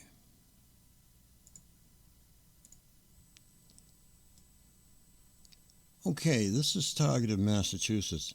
Now, if you want to listen to, and this is like the first article, if you want to listen to TM Radio Broadcasting, right on the front page, just click that and you'll come to a page where you can actually listen. Now, I'm going to give you an example of how it plays 24 hours a day. And if that's not what's wrong with me, then I need to know what is. But it does seem to be to follow the same diagnosis and type of injuries that the Havana syndrome diplomats had, and which I suspect. So it's that easy. You can hear our shows 24 hours a day, past shows, and it's real easy to do. And if you don't know how, you can go over here. This is a brand new page. But if you just want to call 518-801-1318, you can get all of our shows 24 hours a day. And if you hit the Allen Foundation there, that'll take you to the same place. So you've kind of like got it made. And we can go, you can hit Mixcloud, you can go to the mainstream, and from here there are many, many streams. So, you can't really lose. And does that start off from the latest calls and then goes backwards when you're listening to the audios?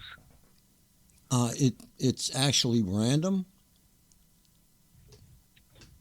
It's set up randomly right now. And I just wanted to show you the new Institute site. And we don't forget about targeting. And here's our latest article. It's on women are not safe in the United States or anywhere. And this is about the Army veteran. He was 94 years old, forced out of his home for migrants. But here's Havana Syndrome by Ecater. And I've got another one. Let me see. Here's Havana Syndrome with Targeted Justice. And that's Anna Toledo on the left. But I just wanted to show you how to get there, basically. And we'll stop sharing. So now you've got an idea anyway.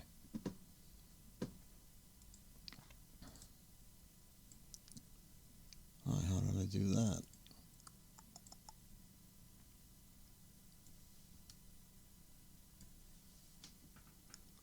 Okay, we've got like 28 people, and we've got a long time to go yet until we leave.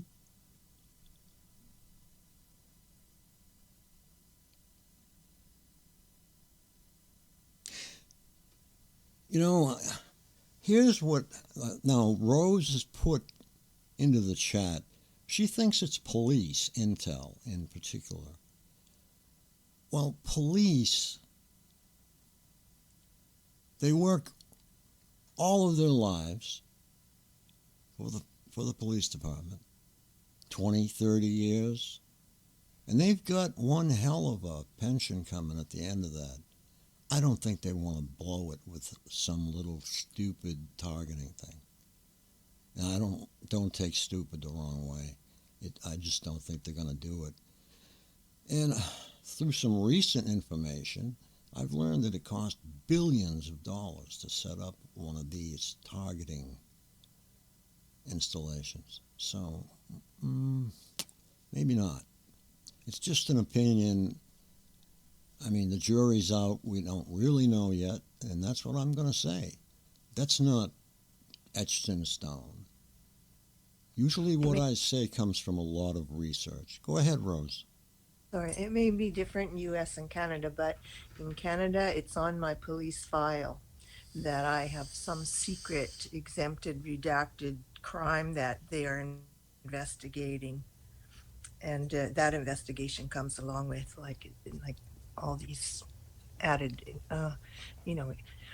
these added programs, whatever they call them, gang stalking, but criminals surrounding my home and lurking about and being followed by male criminals and whatever. So in Canada, it is the police intel. It's on my file. But, police investigate themselves here. So, when I apply for access to information about what the crime is I've committed, they can just assert that it's too sensitive a topic, that may jeopardize the investigation if they let me know. So there's no reason there should be anything on my police file and my police intel file. In other words, when I report to the police that people are following me or harassing me, they get the intel that shuts it down. That like they won't take my evidence, they won't take my photos of license plates of cars, of photos, because intel shuts it down. But that's Canada. I don't know how law enforcement works in the States, and I don't know who the police intel are working for. Like, I don't know who. I'm sure they're not the instigator of the program. Okay, we need to get together and learn more about each other's country.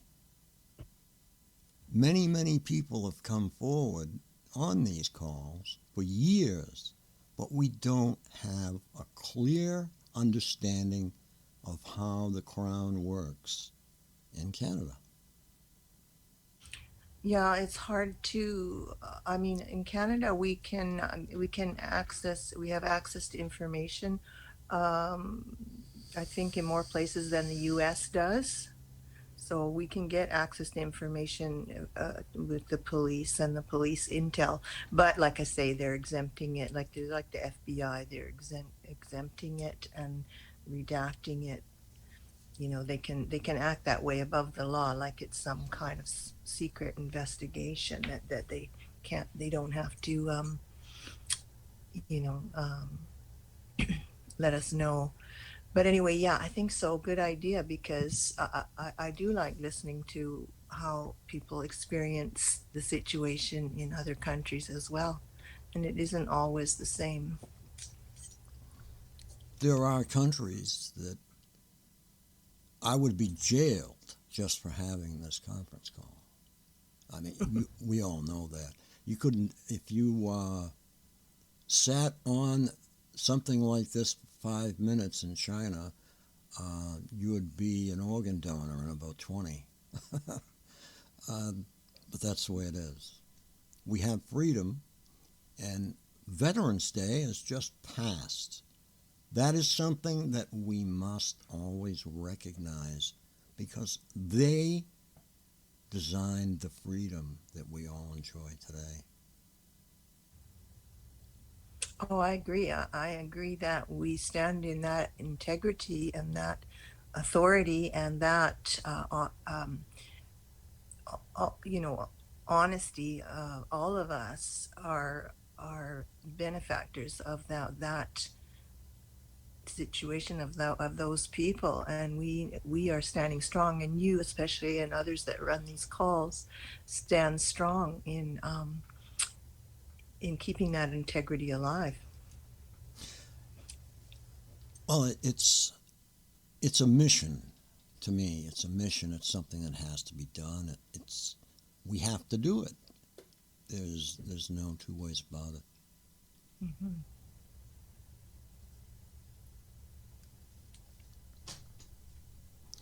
I have a few people from Canada who write and tell me of their plight with certain police departments, and it's really something. It's like foreign intrigue. The police won't let them do this, won't let them do that. This happens, that happens, and I'm trying to visualize all these things, and it seems like Canada is a lot more strict than the U.S. That's just my opinion. Strict in terms of what? What have you heard? Strict in terms of the police, like, and that truckers protest and everything, that would have gone right through in the U.S., especially with the past administration, or should I say the present administration. And with the coming administration, a protest like that would not be necessary. Right. You know, the man who's coming to office understands things. Although he came into a lot of money when he was young and his father taught him, he went to military school and they kicked the hell out of him in military school. So he's like basically a rich street kid who knows the ropes. And look out, I'll tell you, because if there's something going on that's bad, he knows about it because he's got somebody on it. Yeah, I mean, I hope so, because in Canada it wasn't always this way, but of course it's been just more and more restrictive, more and more police state, more and more restricting, like you say, maybe like others have told you, the freedoms to stand up.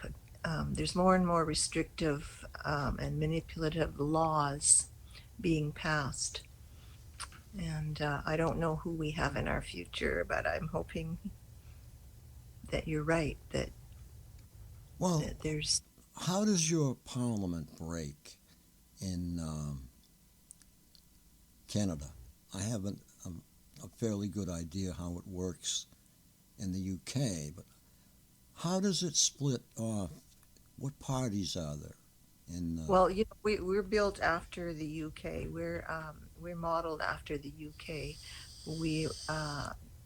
I'm sure at a loss for words, but we have an oppositional system, and our major parties are the Liberals and the Conservatives. Though we have NDP, which is more socialist, and let's see, those are the main ones. But right now in the Parliament, we have the Conservatives, more like the Republicans, and the Liberals, and the Liberals are in power. But I mean, they're all very similar. That's the thing. You never know. Even when we will have an election next year, 2025, October probably, and you never know. Even if you vote somebody else in, that that they will have the strength to stand up against the oppressive laws and global influences and restrictions and domination. I don't know. We don't have a character that like you have there that seems to be fighting back, like you say. Right. Well, the reason I liked Parliament was because I saw the Prime Minister down in the ditch with the parties, taking insults, taking, it was clearly things were hashed out. In the United States, the president is by himself. If he wants to sign something, he will, or he won't. And if there is a bad president or prime minister, excuse me, you just can him. It seems like a lot of people are really disenchanted with Mr. Trudeau. But he is still there. In the UK, they have canned, 3 or 4 prime ministers already? Just in 23? I could be... Yes, well, in our situation, the NDP sides with the Liberals on every vote, and so the opposition has a hard time to find a way to get them out, because, like I said, the two parties have banded together. So in any vote, the two parties usually prevail. So the Conservatives, for example, cannot, prove a non-confidence in the Prime Minister, etc. And, it can be for many reasons that the two parties are together. Some think it's for their pensions. You have to wait a certain length of time, and then you're accessible to the pensions. I don't know. But like I say, the two parties together wield some power in Parliament for whatever they want to pass. But you're right. People are very disenchanted in Canada. Yeah, that's and it's not like there's nothing going on. There's a grassroots movements everywhere. Right. It's just don't know how they will, facilitate new things, but we'll see. Yeah. And it just, the reason my interest in government is actually for us, because I like to see how they work, who's doing what, and why. And in the U.S., go ahead. Oh, I just saying, yeah, I think it's very important, especially for us. In these programs where all this illegal murder and torture is facilitated through government. I mean, if government's not involved, they sure are complicit, because I've written to every government department there is, and probably in the States likewise. And, there's no excuse not to respond. The government works for us. That's right. But yeah, too many people don't watch, look, or listen. They just go to work, come home every day, go to sleep, get up, and so on, and then go to a football game on the weekends. So a lot of people are once removed, if you will, from any kind of government activity. And that allows the government to proceed with whatever it is they want. I think now you're going to see some changes. You're going to see a smaller government. I think they're going to can the Department of Education, and our kids will once again become geniuses. It used to be if you had a good teacher, you knew it, okay? Now, all the kids are taught by the same lesson plan, and anybody can be a teacher, because all the teacher has to do is go over the lesson plan that's in the pre-printed book and, read the selected books that go along with it, and, the teacher is all set. I'm sorry, but I've seen it. For any teachers that might be in the audience. You can comment. Yeah, well, my children left the country to get away from that education system. I see. They live in Mexico and they create their own schools. Took them 3 or 4 tries to have a school that, you know, has some integrity and not forced mandates and I don't know, you know, soji and all these things that they don't want.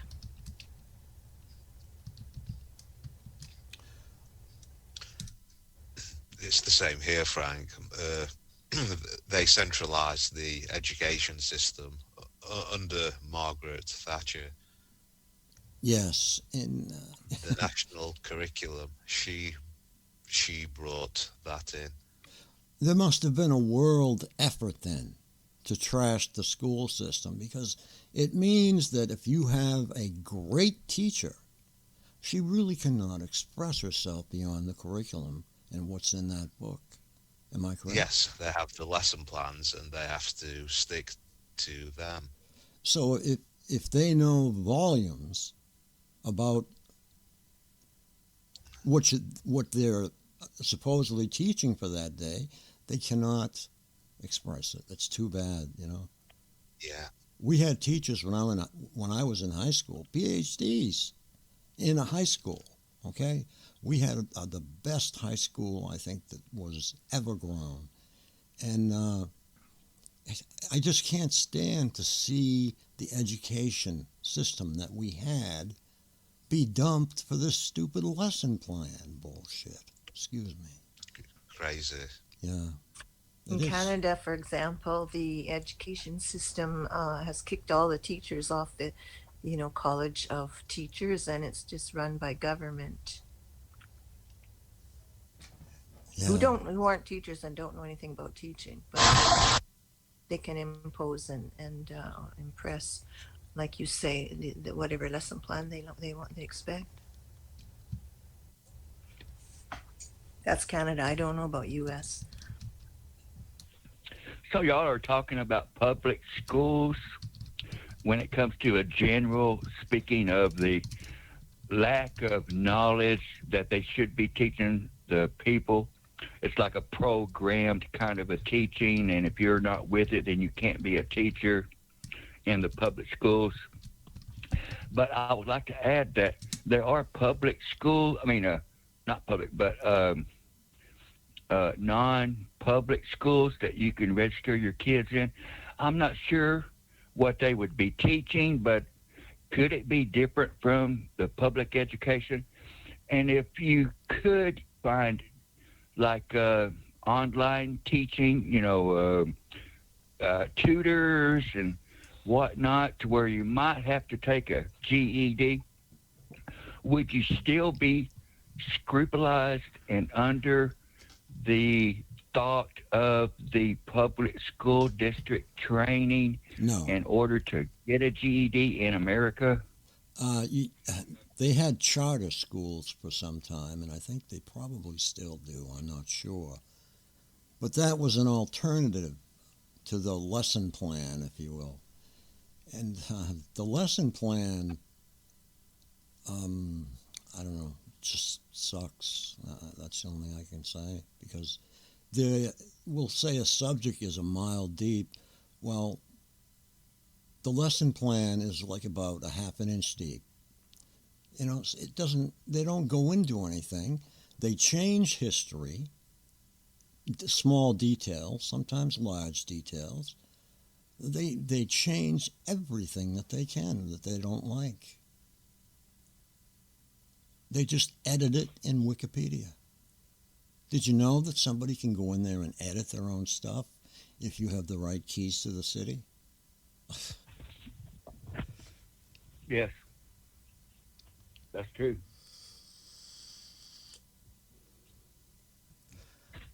I think that... that's like... go ahead, sir. If they were teaching in school today about 9/11... Yes. The terrorist attacks on the Twin Towers, I'm sure the propaganda has made it out to a certain way. But do they tell you that bin Laden or Bin Laden, however it's pronounced, was whining and dining with President Bush Jr.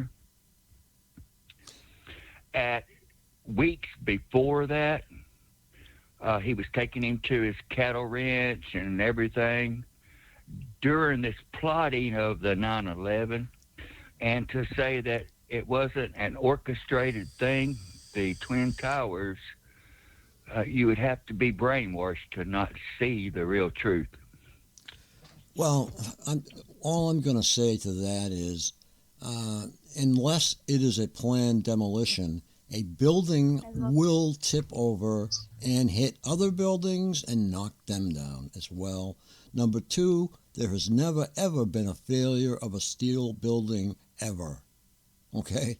So those two things, let's put that to rest. I don't want to get off on that because it can go down some strange roads, and I know what they are, and I know the truth. Just study the architects and engineers group. Just look in YouTube under A&E, Architects and Engineers. You'll find some stuff that'll knock your hat off. Yes, thank you. Okay. I didn't mean to shut you down. And if you want to continue, Okay. if you want to speak about something else, go right ahead because it's open mic. Yeah.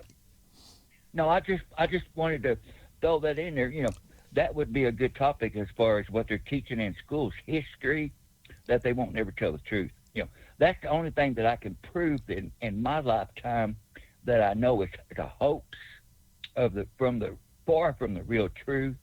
And I didn't mean to like throw a wrench in the works or anything, but I will continue listening, and if I find something familiar, if I can, I would like to chime in, non-interruptive, and wait my turn, and like everybody else. And I appreciate you, Frank, and thank you. I just wanted to drop one more thing on you before you go. Did you know that in December of 2001, that building was still afire in the basement? You know why? Thermite turns steel into iron. Okay, that's enough. Yeah. You're right. Thermite lasts a long time, and it gets super hot, like way beyond jet fuel. Jet fuel won't touch a steel I-beam. Come on. It just won't. It will not. You know something I found out on TV today and every day for the last 2 years? They got commercials, paid commercials that last like 30 minutes to an hour, and they're selling these gold coins. And they're freshly minted, and they got so many gold coins, they're saying the numbers are selling in the millions. And that reminds me of back before the 9/11, that them buildings had a vault full of gold, and nobody knows where the gold went, because after the meltdown, there was no traces of gold anywhere, that they had already shipped it out. They stole the gold, whoever it was. And when they're doing these freshly minted coins now today, which is several years later, that these guys, it could be related to that gold shipment, and here they are selling it to the public now, and they got away with it. But I mean, that's the way my mind's thinking. That's a lot of gold they're selling, and where did it come from? Well, the origin should be, well, actually, it wouldn't be if it's a coin, would it? Who is selling these coins?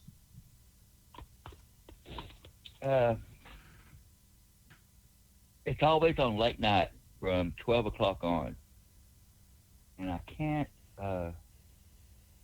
okay, the next time I see a commercial, I'm going to write the information down, the title, and all the information about it, because I like go into a daze when I'm seeing it, because I already know that something's not right. But I don't know the information right now, but I will jot it down.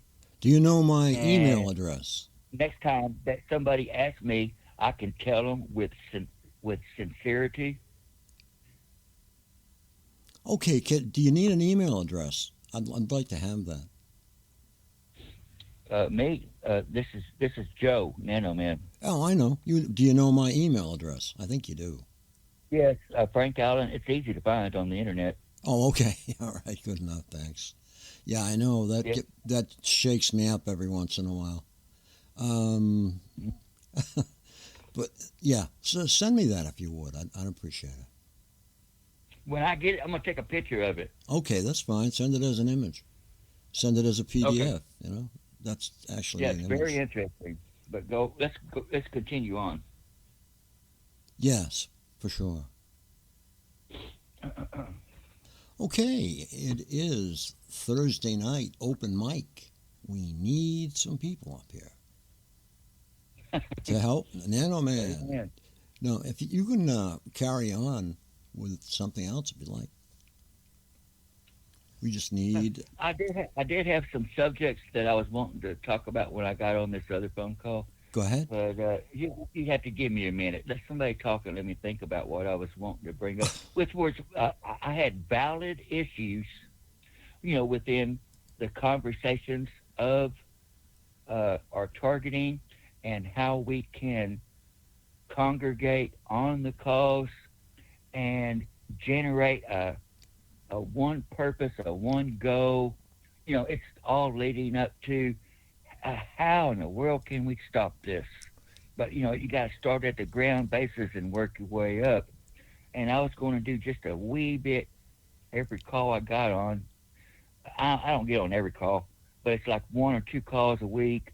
And then I was going to try to throw bones out there and get people to think about it. And, kind of something like that. But I'd have to think about it because I just got on the phone just about 30 minutes ago. Okay. And I had to go cook my food, and I didn't listen to everything said on the call. And I'm trying to feed my cats too. So give me a little bit, and if I can, if the call gets kind of quiet or something, I'll chime in.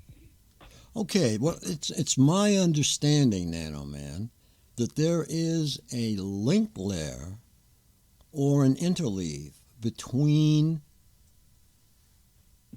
them and us. We'll call it a gray connection area, if you will. But they call it a link layer. So I'm just going to leave it at that. I'm not going to make any claims. But if you study interleave, you'll also find on hard drives. I'm getting my voice here. Would that be considered something in the line of hive-minded? No, I'm talking strictly the method by which they connect to us. Okay. There is between us a link layer, and within this link layer is the technology that I think there's 1 or 2 AIs. And the rest are people. The AI computers run with them. That's why this is costing in the billions. These computers are like beyond our... God, it's like... we're like in Bill Gates's garage right now before they even started, So, it's hard. Not cheap.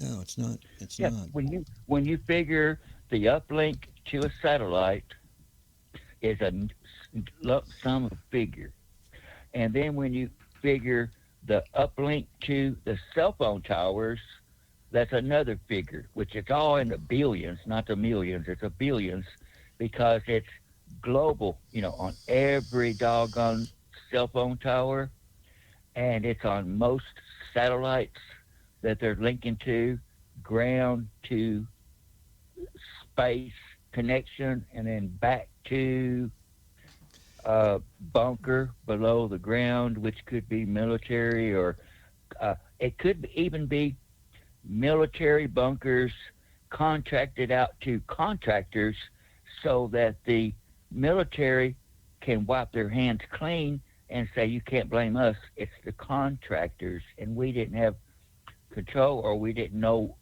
in the full extent what the contractors was doing. You know, the military's always got this back door they can step out of and not be the blame. Okay, they claim, this is what I'm hearing now, the latest. They claim that cell towers are too conspicuous. In other words, an engineer working on that equipment on the cell tower could find it. That's what I'm going to say about that. And that's not written in stone, etched in stone. This is just research that I'm performing, that's all.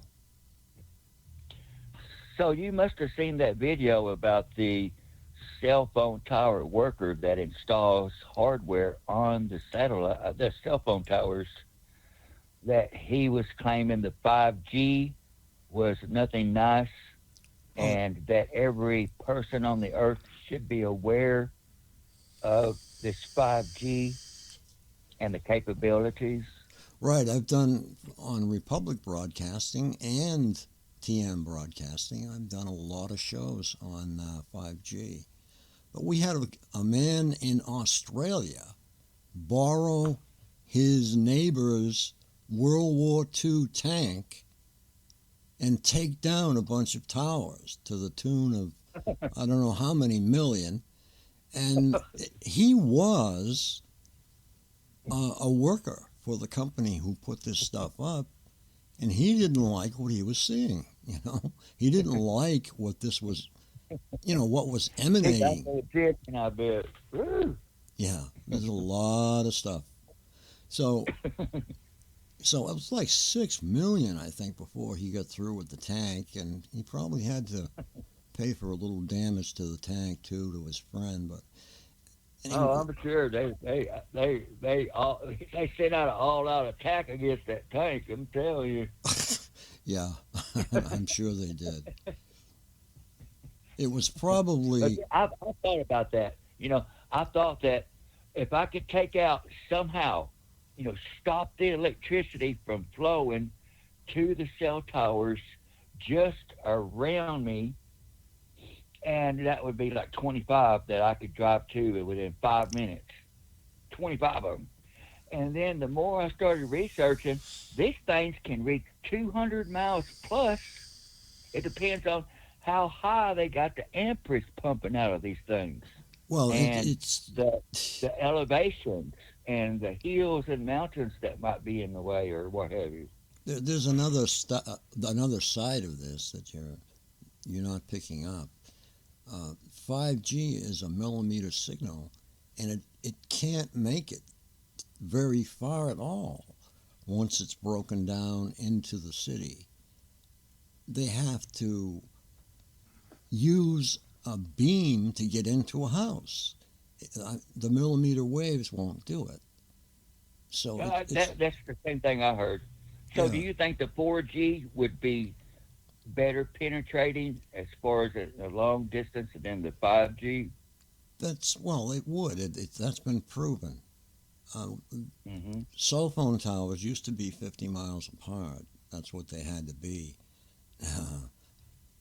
Find out how far they have to be apart now.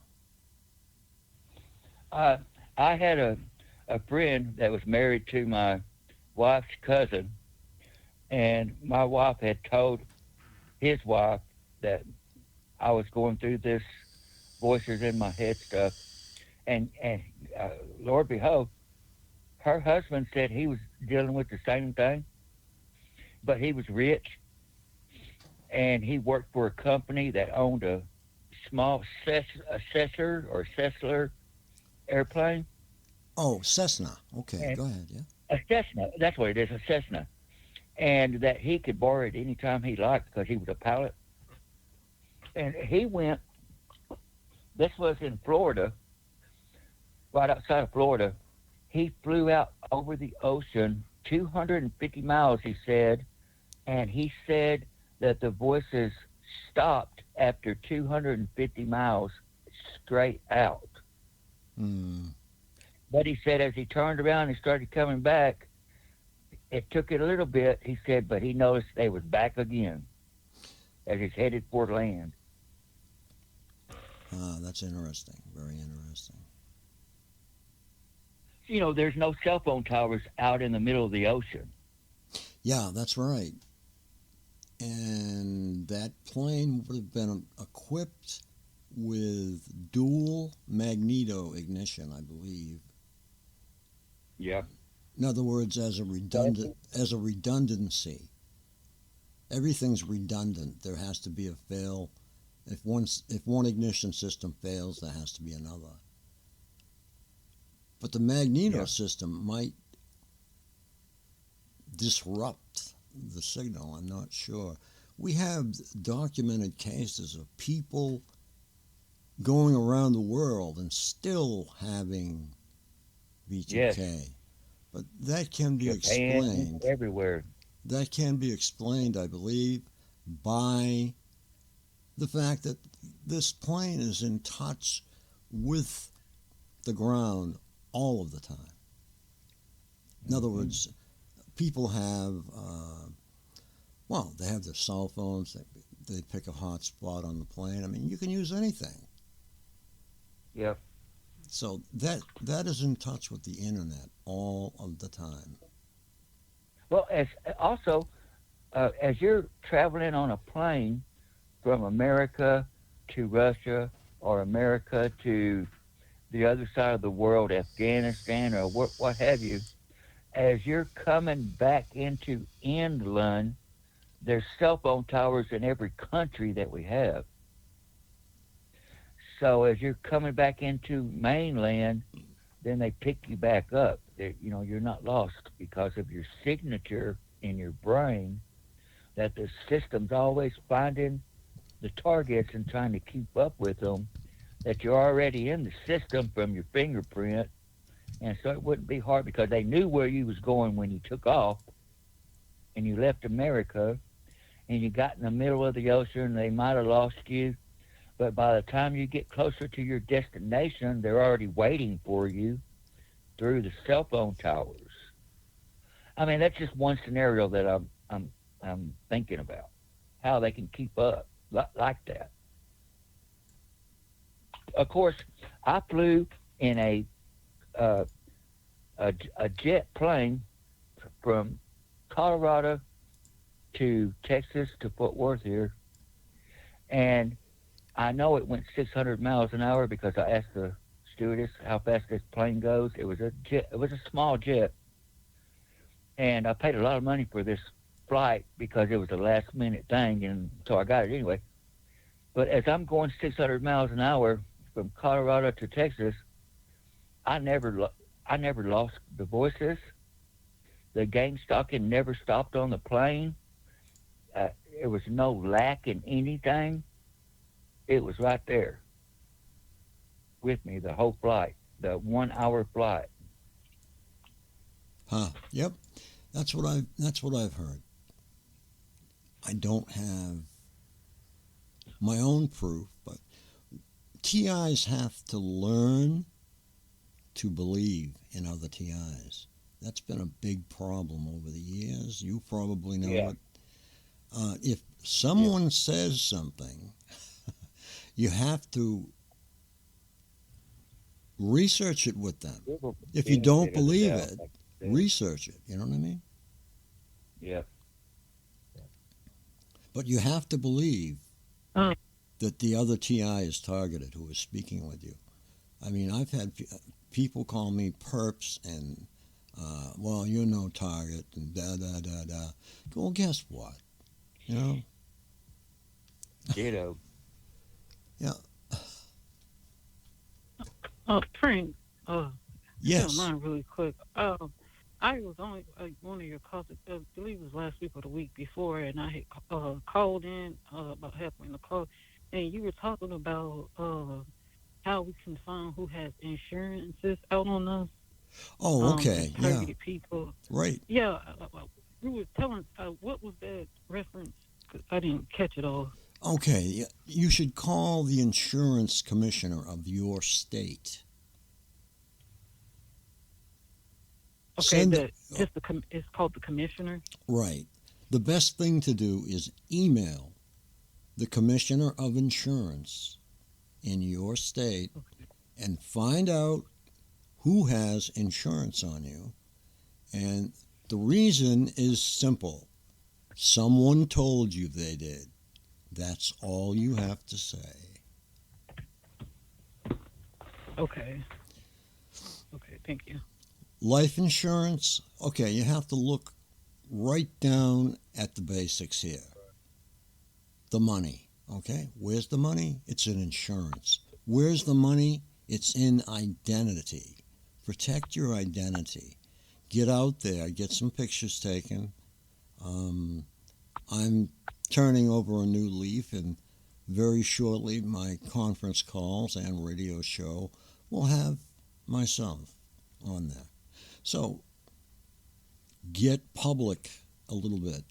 Don't go overboard, because if you, like she said earlier, if you look up my name, well, you can find out everything you want.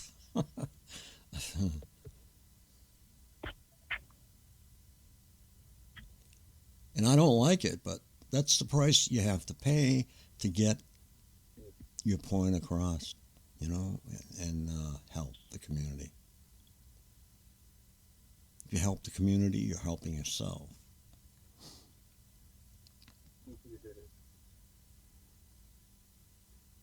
Oh. Frank, do you think if a targeted individual was to go to this place called, I think it's in New Mexico, Carlsbad Caverns, where it goes like a mile to 2 miles below the ground into this cavern,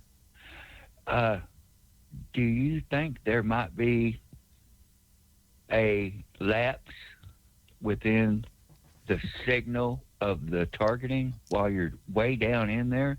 I tell you what. And of course they're going to wait for you to come back out. They might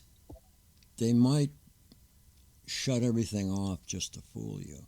But I'd love to see you go do it, because, that's something I haven't done yet, is go into like a cave, like a Rushmore Cave in the western United States. But this is something that goes 2 miles down. I'd love to. I'd love to hear somebody that's gone down in there. Yeah, that's my next go when I get some money. That is where I'm going. Is I'm going to go as deep as I can go and stay for 4 or 5 hours, as long as I can stay down there. And I mean, either they're still there, or they're gone. It's either one or the other, because mine never stops for 1 minute. That's my right. entire life. It never stops. Ditto. Same for me. Nothing stops. Things change, but they don't stop. You might hear a variation. You might have them use a different voice. And do they introduce your friends? They will say, "Oh, tonight is Mrs. Conley Allen," or something like that, or Mrs. somebody, or "Here's your best friend from high school introducing blah blah." Do they ever do that to you? They think it's a real hell of a joke. Yeah. Okay, just checking. Yeah. And also, they're trying to say, which a lot of this is like made up stuff, that I might have ripped somebody off their wallet. Oh, yeah. And they say they're bringing them online, which they might be in another state, but they're bringing them online towards my stalkers. And then they confess to my stalkers that, he stole my wallet. And then everybody's like, he stole that wallet to the neighborhood.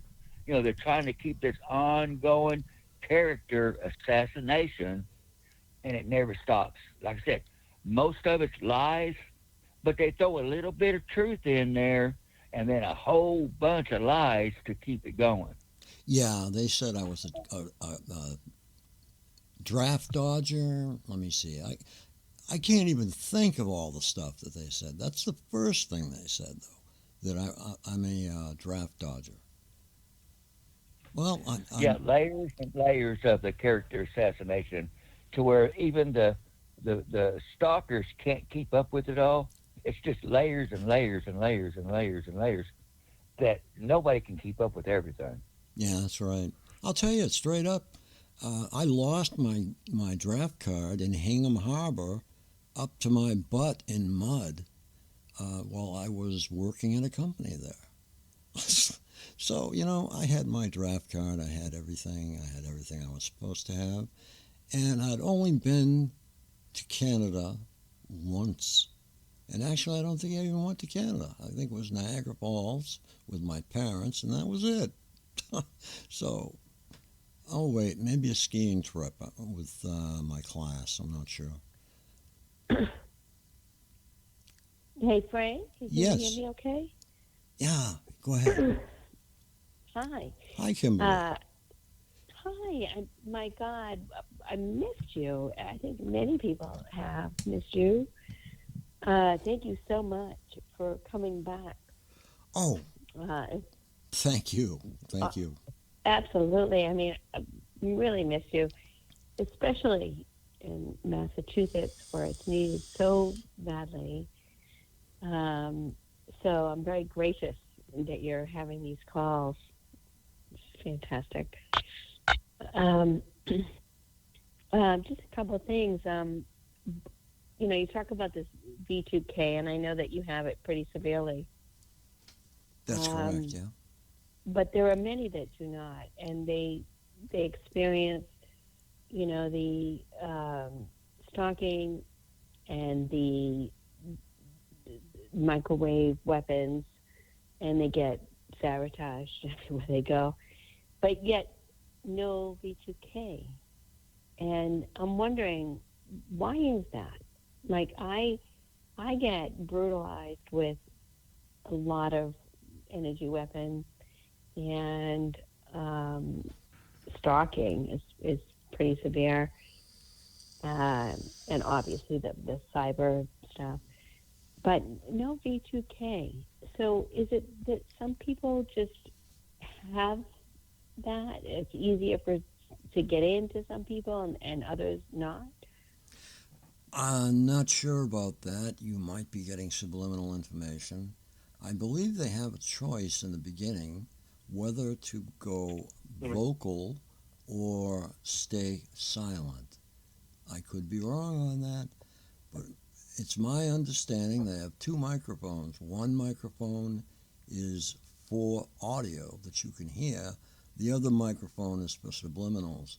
Now, they can speak into both of them at the same time and make you think that you're thinking that, or they can shut one off and just use the subliminal. So maybe your perps have elected to stay silent. I've talked to other targeted individuals, and obviously there are some that it's blatant that yes, they have that and they can go on about it. And then there are many that I talk to that say, no, I don't get that. And I've tried to sort of hone in on it, like you say. Is it subliminal? I have to analyze my thinking, that kind of thing. But I just don't. It's not there.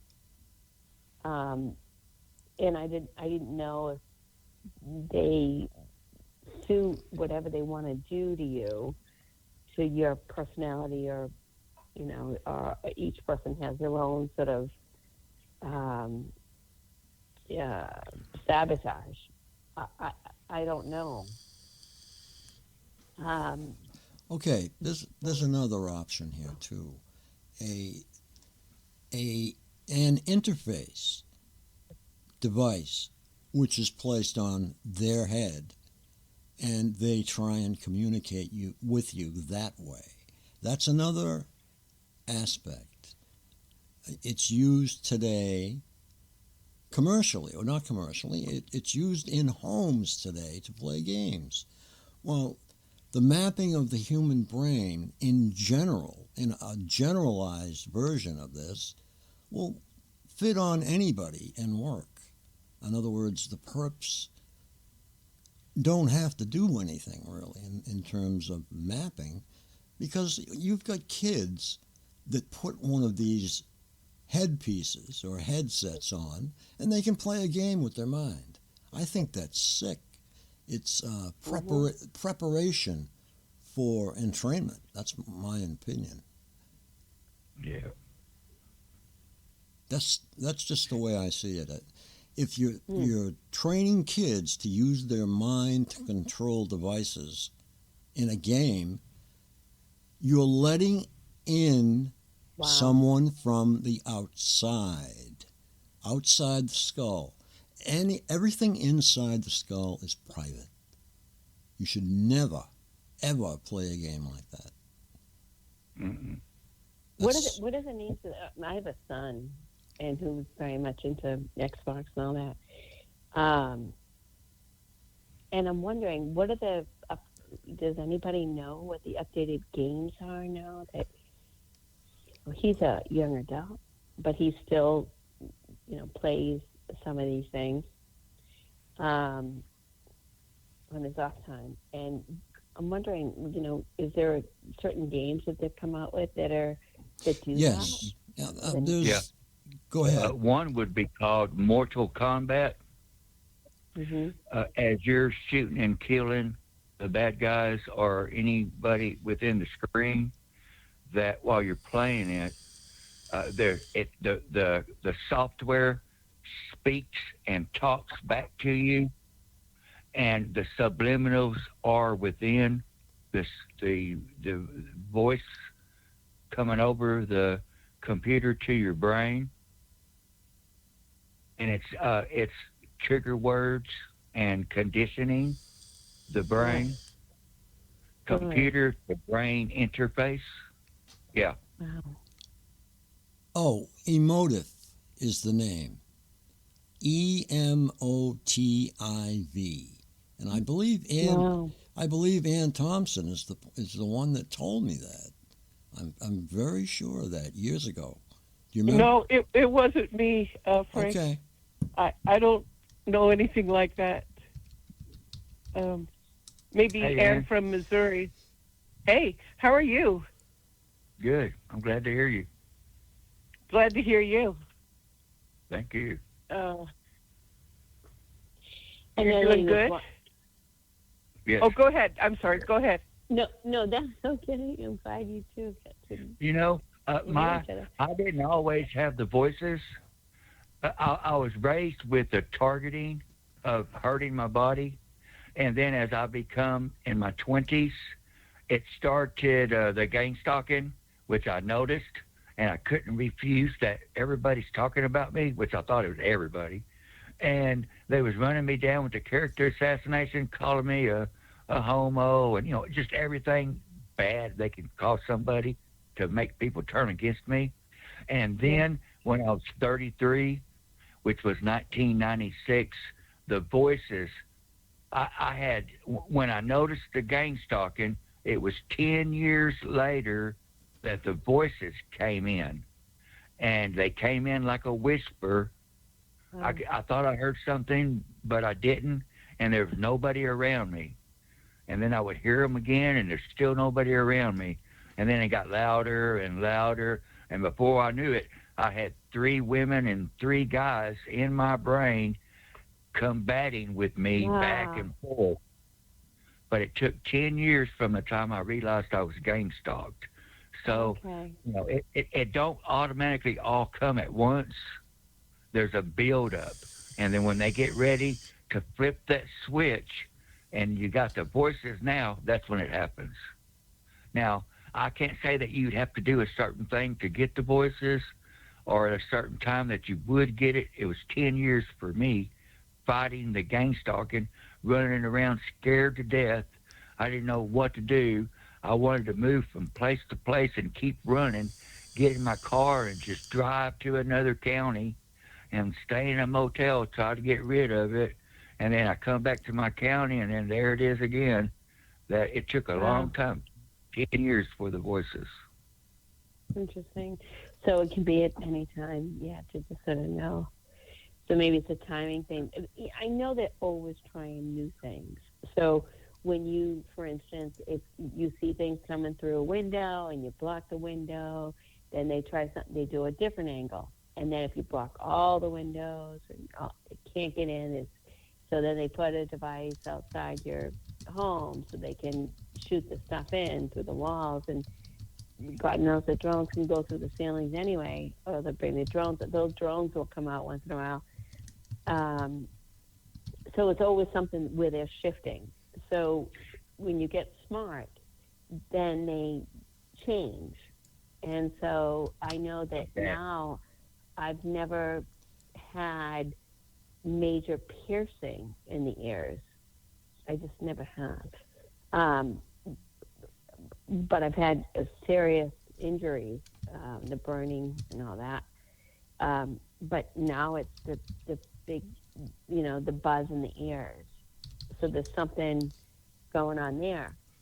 So you're right. I mean, I think that they shift and change, and they change your targeting situation.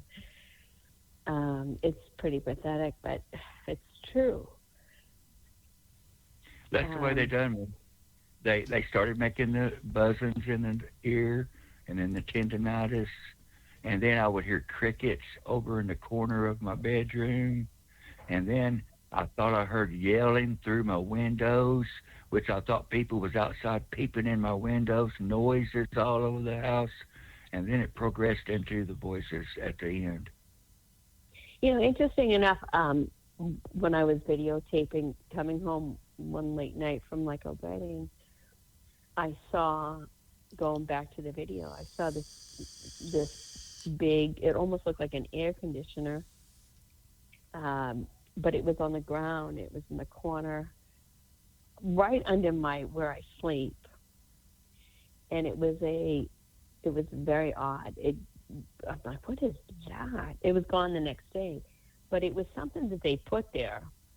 So they bring their own devices, because I shut everything down, the circuits, everything goes down. So it's hard for them to use my stuff. So they bring their own. And I saw these white boxes that were just pushed up upside the house.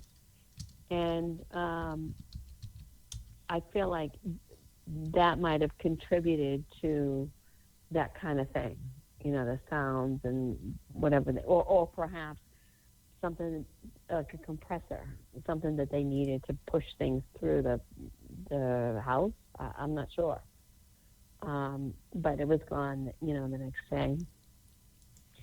I'll be honest, I have, as you know, Frank, I'm from Andover, and I had a house there for over 25 years, and after the kids went to college and all that, I had to, finally, I had to move because they were breaking in and they were coming in, and I was scared. I didn't know what was going on. So I saw the house. It was like probably the worst thing I could have done. But you don't know. You just don't know. And so I have moved 5 times since because, you just keep running. And I finally realized you can't run. You just can't run. It's going to follow you no matter where you go. And I wouldn't move unless they are breaking into your home.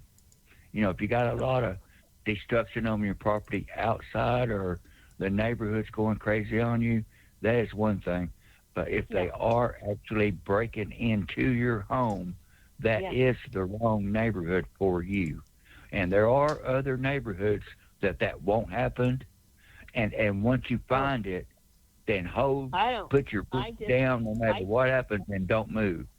I disagree because, well, Frank, I don't know how much you know all the different neighborhoods in Massachusetts. I'm sure you do, but Andover was one of the safest no matter what. And I was sort of tucked in the woods, and they broke in. They were breaking in. And that's very safe there.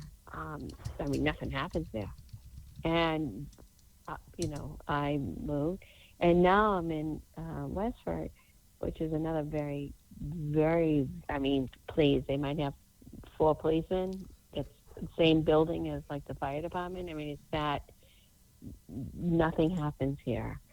It's so quiet here, and that's why I came. And I'm sort of tucked in the woods, only because when you have neighbors, they come after you. They're coaxed into this, and they just say, "Well, I'm in my house. That's my light in my window. That's mine." Or they don't, that's their property. But if you're away from neighbors, they have to come to you. So they go in your woods and they do what they need to do, and they do break in, no matter what. They break in because they want to move stuff around in your house and all that stuff. So it does happen. I don't care how safe the town is. They will find you, and they do break in. And so I just decided that I just don't want to keep moving. This is terrible.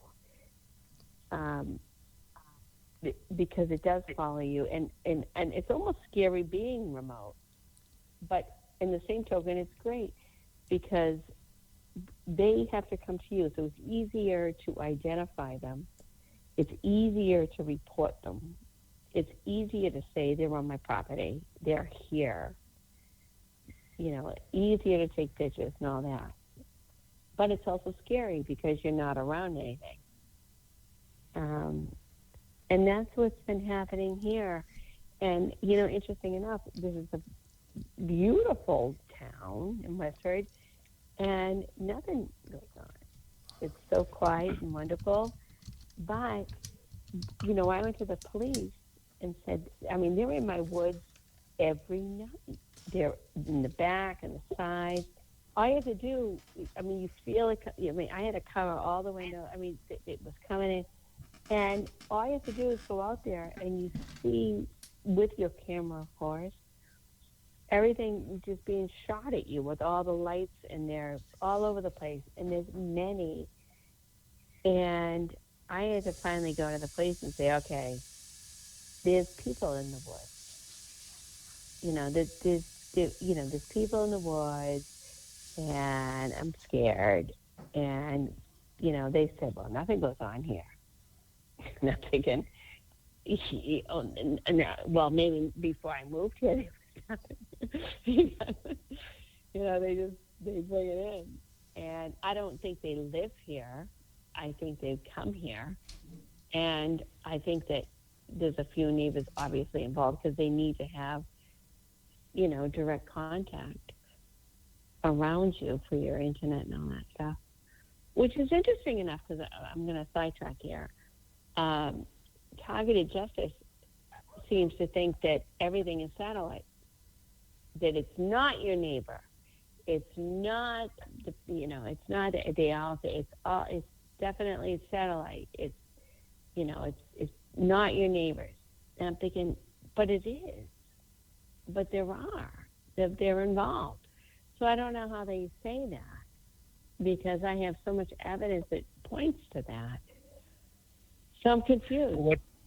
What they're saying is that it's derived from the satellite or cell phone towers, and that is how your neighbors or your stalkers from wherever they come from know your location, is because they would not know of your existence without the satellite and cell phone tower conjunction. Well, there's only one address. So once they have it, they have it. And so they show up. And this sounds very bizarre, but everybody probably understands because they've seen bizarre things. It's surreal, right? They actually wear they wear animal outfits and weird stuff. What you need is a high-tech surveillance system, and it's a surveillance system that would consist of outside motion detectors that when any movement comes within 100 feet of your motion detector, a bright light comes on, and you get a warning signal in your house that goes beep, beep, beep, beep, beep, beep. I have it. And it does that until you get to it. And then you, on the motion detectors, you have a night vision camera mounted onto them also, and you can actually see them hiding in the bushes or anywhere that they are. That's And the if you have problem. something similar to the inside of your house, motion detectors in every rooms, that when anything moves while you're sleeping, you got a system by your bed that alerts you that somebody's in the house. And so that's what I say, a high-tech surveillance system, and it would be very, very hard for them to get through on any of that. Well, I did, but it was Wi-Fi, and because they hacked the Wi-Fi and the whole Verizon system, that's easy, because then they just go in and they just hack. They're in the system, so they can shut that down with the equipment. Well, you don't have to have internet to have that kind of system. The only reason why you would need Wi-Fi or the internet would be to call the cops or the fire department or ambulance, because the system would be hardwired into your home, right into the main computer system that you got, like multi computer screens that show, one screen shows the front, another screen shows the back, or you can do the multi-screen windows on one screen, but you don't have to be Wi-Fi if you're hardwired. Mm-hmm. We are hardwired now. Yeah. So I went to the place, and it is a mapa shop, if you will, and very nice. I mean, the gentleman was this big guy, but he was like younger than my son. I thought, oh, he's so sweet, He had no idea. He had no idea about, where do you begin with someone so pure? Like, what are you going to say? Like, years of all this, like, where do you begin with someone like that? So I had to go slow and gentle and just say, I'm being harassed. Not only the following, but yet, the people in the woods, and they're directing things at the house. And I've had to cover the windows, that kind of thing. And he was just like, well, are you sure? And he said, nothing happens in this town. I said, I know it's a wonderful town. I said, but it's happening, and I have some pictures I can show you. And he saw some vivid pictures where he was like, oh, wow, that's pretty clear. It was literally, you could see a human being holding a weapon, he goes, what is she holding? It was a woman. He said, what is she holding, a flashlight? I said, now what somebody at midnight be holding a flashlight from the woods, standing in the woods at my garage? That doesn't make sense. It's red, and a flashlight isn't red light. And he said, oh, no, I know. He said, why? What do you think it is, a laser? I said, I had to go gentle, so I am not going to start saying dark energy weapon. So I said, yeah, I think it's a laser. Ah, sure, yeah, definitely. It's not a laser or something else. Because it's almost like foreign language talking about direct energy weapons to some people. And so that's for sure. Yeah. And so he said, so I see that. And I said, I'm being harassed. And he said, you know what? You need to put no trespassing signs on the property, just because it's easier for us to, if something does happen, we have that. He said, but moreover, I'll come by tonight and just check it out, just to make sure the boundaries of your property and all that. So he came and he looked at everything and he goes, okay, well, these are your boundaries. I said, yeah, they're inside the boundaries. They're in the driveway. And he said, okay. And I said, should I just dial 911 next time it happens, or what should I do? He said, no. Call us and we'll come over and check it first. But see, no, he was gentle and he was wonderful, but he was also very young. And all I really wanted is the report for the file, because I know at the end of the day, these guys aren't really going to do anything. What are they going to do? And so I just want to have a report, because on all the different places I've moved, I've always had to report something, because it follows me. So I have to report, and I want to report on file. I want my report to show a trail. And some of the police departments, when I was in the city, for instance, they were the worst. I mean, it was the worst in the city for sure. And those guys, it's almost like they knew what was going on, and they didn't want to give you a report, and they were terrible. And so I feel like this is all foreign stuff to this guy. But it really depends on the police department. You were talking about the police earlier, and I'm not sure what they know and what they don't know. What I do know is that the State Department, the state police, if you will, I mean, Frank, you must know this. Our fusion center is at one of the state police barracks in Maynard. I mean, that's where it is. It's at the barracks, the state police barracks. That's where they have their fusion center in Massachusetts. Okay, So we have another state yeah. barracks in Norwell, which is pretty close. And the state police, I'll tell you, as a rule, they're straight shooters. I'll tell you. I mean... But you know what? Yeah. When you say straight shooters, I tend to believe that, sure. But when they talk about the fusion center inside the state police barracks in Maine, that's where it is.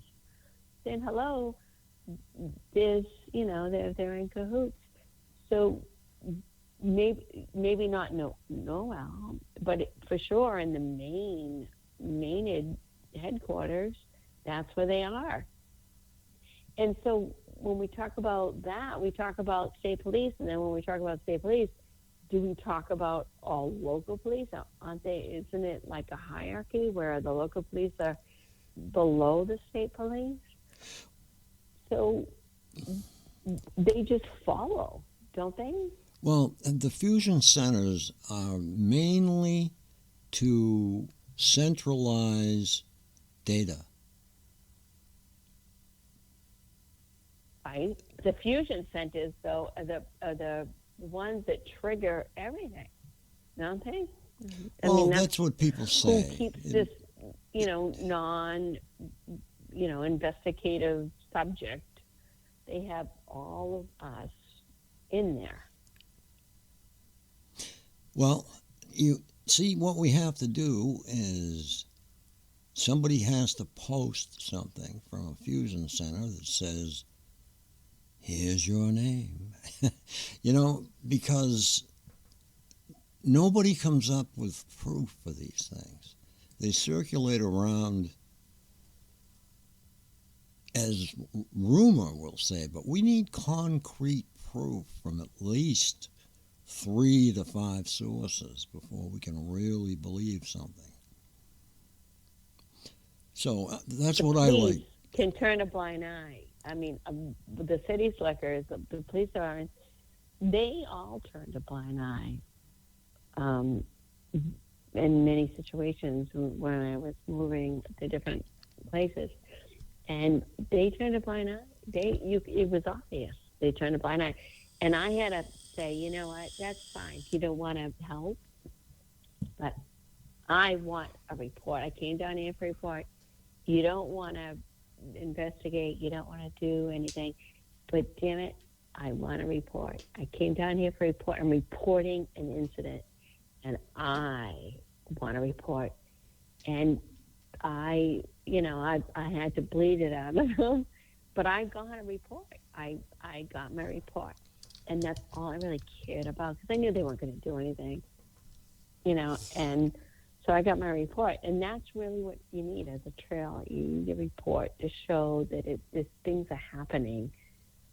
But in this scenario, this kid was the nicest kid. He had you could tell he had no idea.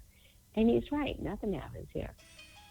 And, he was willing to help because he had no idea what was going on.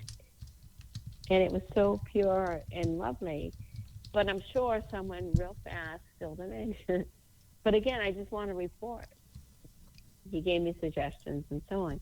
But I really believe that because the fusion centers a lot of them are based in state police barracks, that's serious. That's pretty serious. Because they're the ones running the show, aren't they?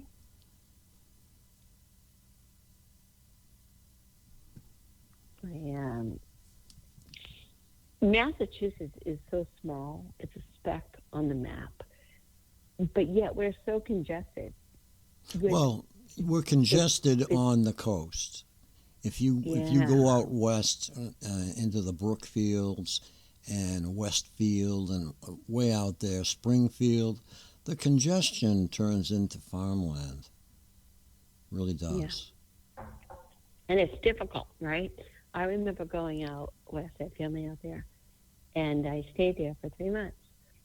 And I got hit pretty heavily on the plane, and then I filed a report with the FAA with pictures, of course. But where my family lives is sort of it's kind of on the other side of Malibu. It's Westlake Village, and they moved over there, and it's like a la-la land. It's like a nothing little small. No one goes there. And so I think because California is so big, it's and there's a lot of, people don't want, you have to drive everywhere on the freeways and all that crazy. So it's tough to sort of get there. It took about 2 months to get their shit together as far as, getting to the neighbors and getting to the, I think they knew where I was, but they had to get their little program, in line. And after that, they just, it was just through the wall. It was just through the walls and just cremating me every night. And I finally just went back home. But I feel like California is pretty bad, but it's also a big state, and it's spread out. In Massachusetts, it's so small, and they're so crooked that we have so many ninjas, if you will, everywhere. And that's why, Frank, you're needed so much to help. And I don't think more than half, the people that are targeted, they have no idea. They don't know what's going on. And they're scared, and they don't know where to turn. Because we're more conservative here. We don't know how to reach out and talk. They don't know. Nobody wants to say anything. It's the nature. It's the nature of Massachusetts people, I believe. Yeah. But there's more than you could ever imagine here. Yeah. Because there's no way they have an army that they've built in Massachusetts this big with me or you, Frank, and a few other people I know, there's no way it's just a handful. There's no way. There's so many people they're Well, going after, and yet many don't even know. What and we it's so sad. what we used to run into was this: if we wanted to have a gathering, the people in the South didn't want to come to the North Shore. People in the West didn't want to come to the East Coast, and it was difficult. So you'd have to have one gathering in one place, and people would have to drive 2 hours. Then have another gathering in another place on the extreme North Shore. Then all the people on the Cape would have to drive, and Right. it got to be an extreme hassle after a while. Sure. And But now that shouldn't be the case because every corner has somebody. The bucket has become huge, and it's everywhere. well, I'll keep that in And mind, and maybe we should have a gathering just in Massachusetts. I would just love that. In fact, I wanted to buy you lunch.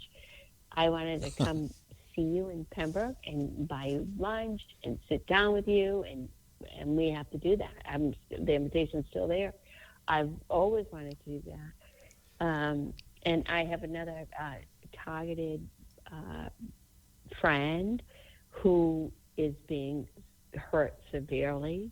She's a licensed therapist, and she's just being hit really badly. And she's in Massachusetts, and I said, let's go see Frank.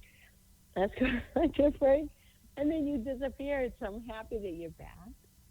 Oh yeah, And well, even though it's a little bit of a drive, I don't care. I will come down and see you and take you for lunch. I would love to sit down and talk about so many things well, about what's going on. we'll chat definitely. Yes, I would love that. Okay, I hate. So Oh, go ahead. Go ahead. anyway, so that's sort of the police thing, and the drone thing is a completely different animal. I mean, it's not every day because they can't. I think that they're very, conscientious about when they go and how they go and all that, because they're talking about the Handsome base here and the military drones. And they have to be careful because, all the bells go off if there's people that are out there going, hey, there are drones with, like, weaponized drones that are shooting us. And so they have to be careful. And yet, we get them. Not every day, but they come out, and it's pretty serious. And those are the ones that hurt the most. I mean, those are the ones that injure the most. You're in bed for 3 days, like you feel it. It's so bad. It's so ugly. Because sometimes I think that because they can't get in because you're all, foiled up, and we have everything going on. We shut the circuits down. You learn over the years, and because of that, they bring in these drones, and those drones, they can go through your roof. Doesn't matter. They can go through anything. Doesn't matter. And weaponized. And then when they come in and they hit you, it hurts and it's bad. And they go after your organs, and it's pretty serious. And I've been in the hospital many times, and it's hard to talk about it, to these folks. I can go on about that, but I'm going to move on. So these drones, I have Hanscom base near me, and I called Burlington, Mass, because that's where they do the drone, they control the drones. And they said, I told them what was happening. I said, listen, these are not regular drones. These are definitely weaponized drones. Here's why you say that. I said, because stuff's coming out of them. I'm uncomfortable. These aren't. And they're hovering. And so we just said, listen, we don't do weaponized drones here. We do, regular Kimberly, drones. I hate to interrupt you, but we have to close. It's time. Okay. It's time for James's call, and All right. I don't like to step on toes. Let me Okay. just I'll just finalize it. The bottom line is, I was told to send cease and desist orders out to these places, and I advise everybody to do that. There's a template with targeted justice. What was the place then? Sorry, what was the place again? Because I'm having the same issues you're having, and I would love to send cease and desist letters to stop Yeah. this nonsense. Yes, there's a cease and desist templates that are on targetedjustice.com. There's if you're not sure what to write and all that, they give you a template. And they just put your name and whatnot, and you want to send it off to, there's a place. Well, I'm in Massachusetts, so I had to send it to Hanson, where I am. But there's a Washington address in D.C. for drones. Okay. And you, where are you located? What state are you located? Goodbye.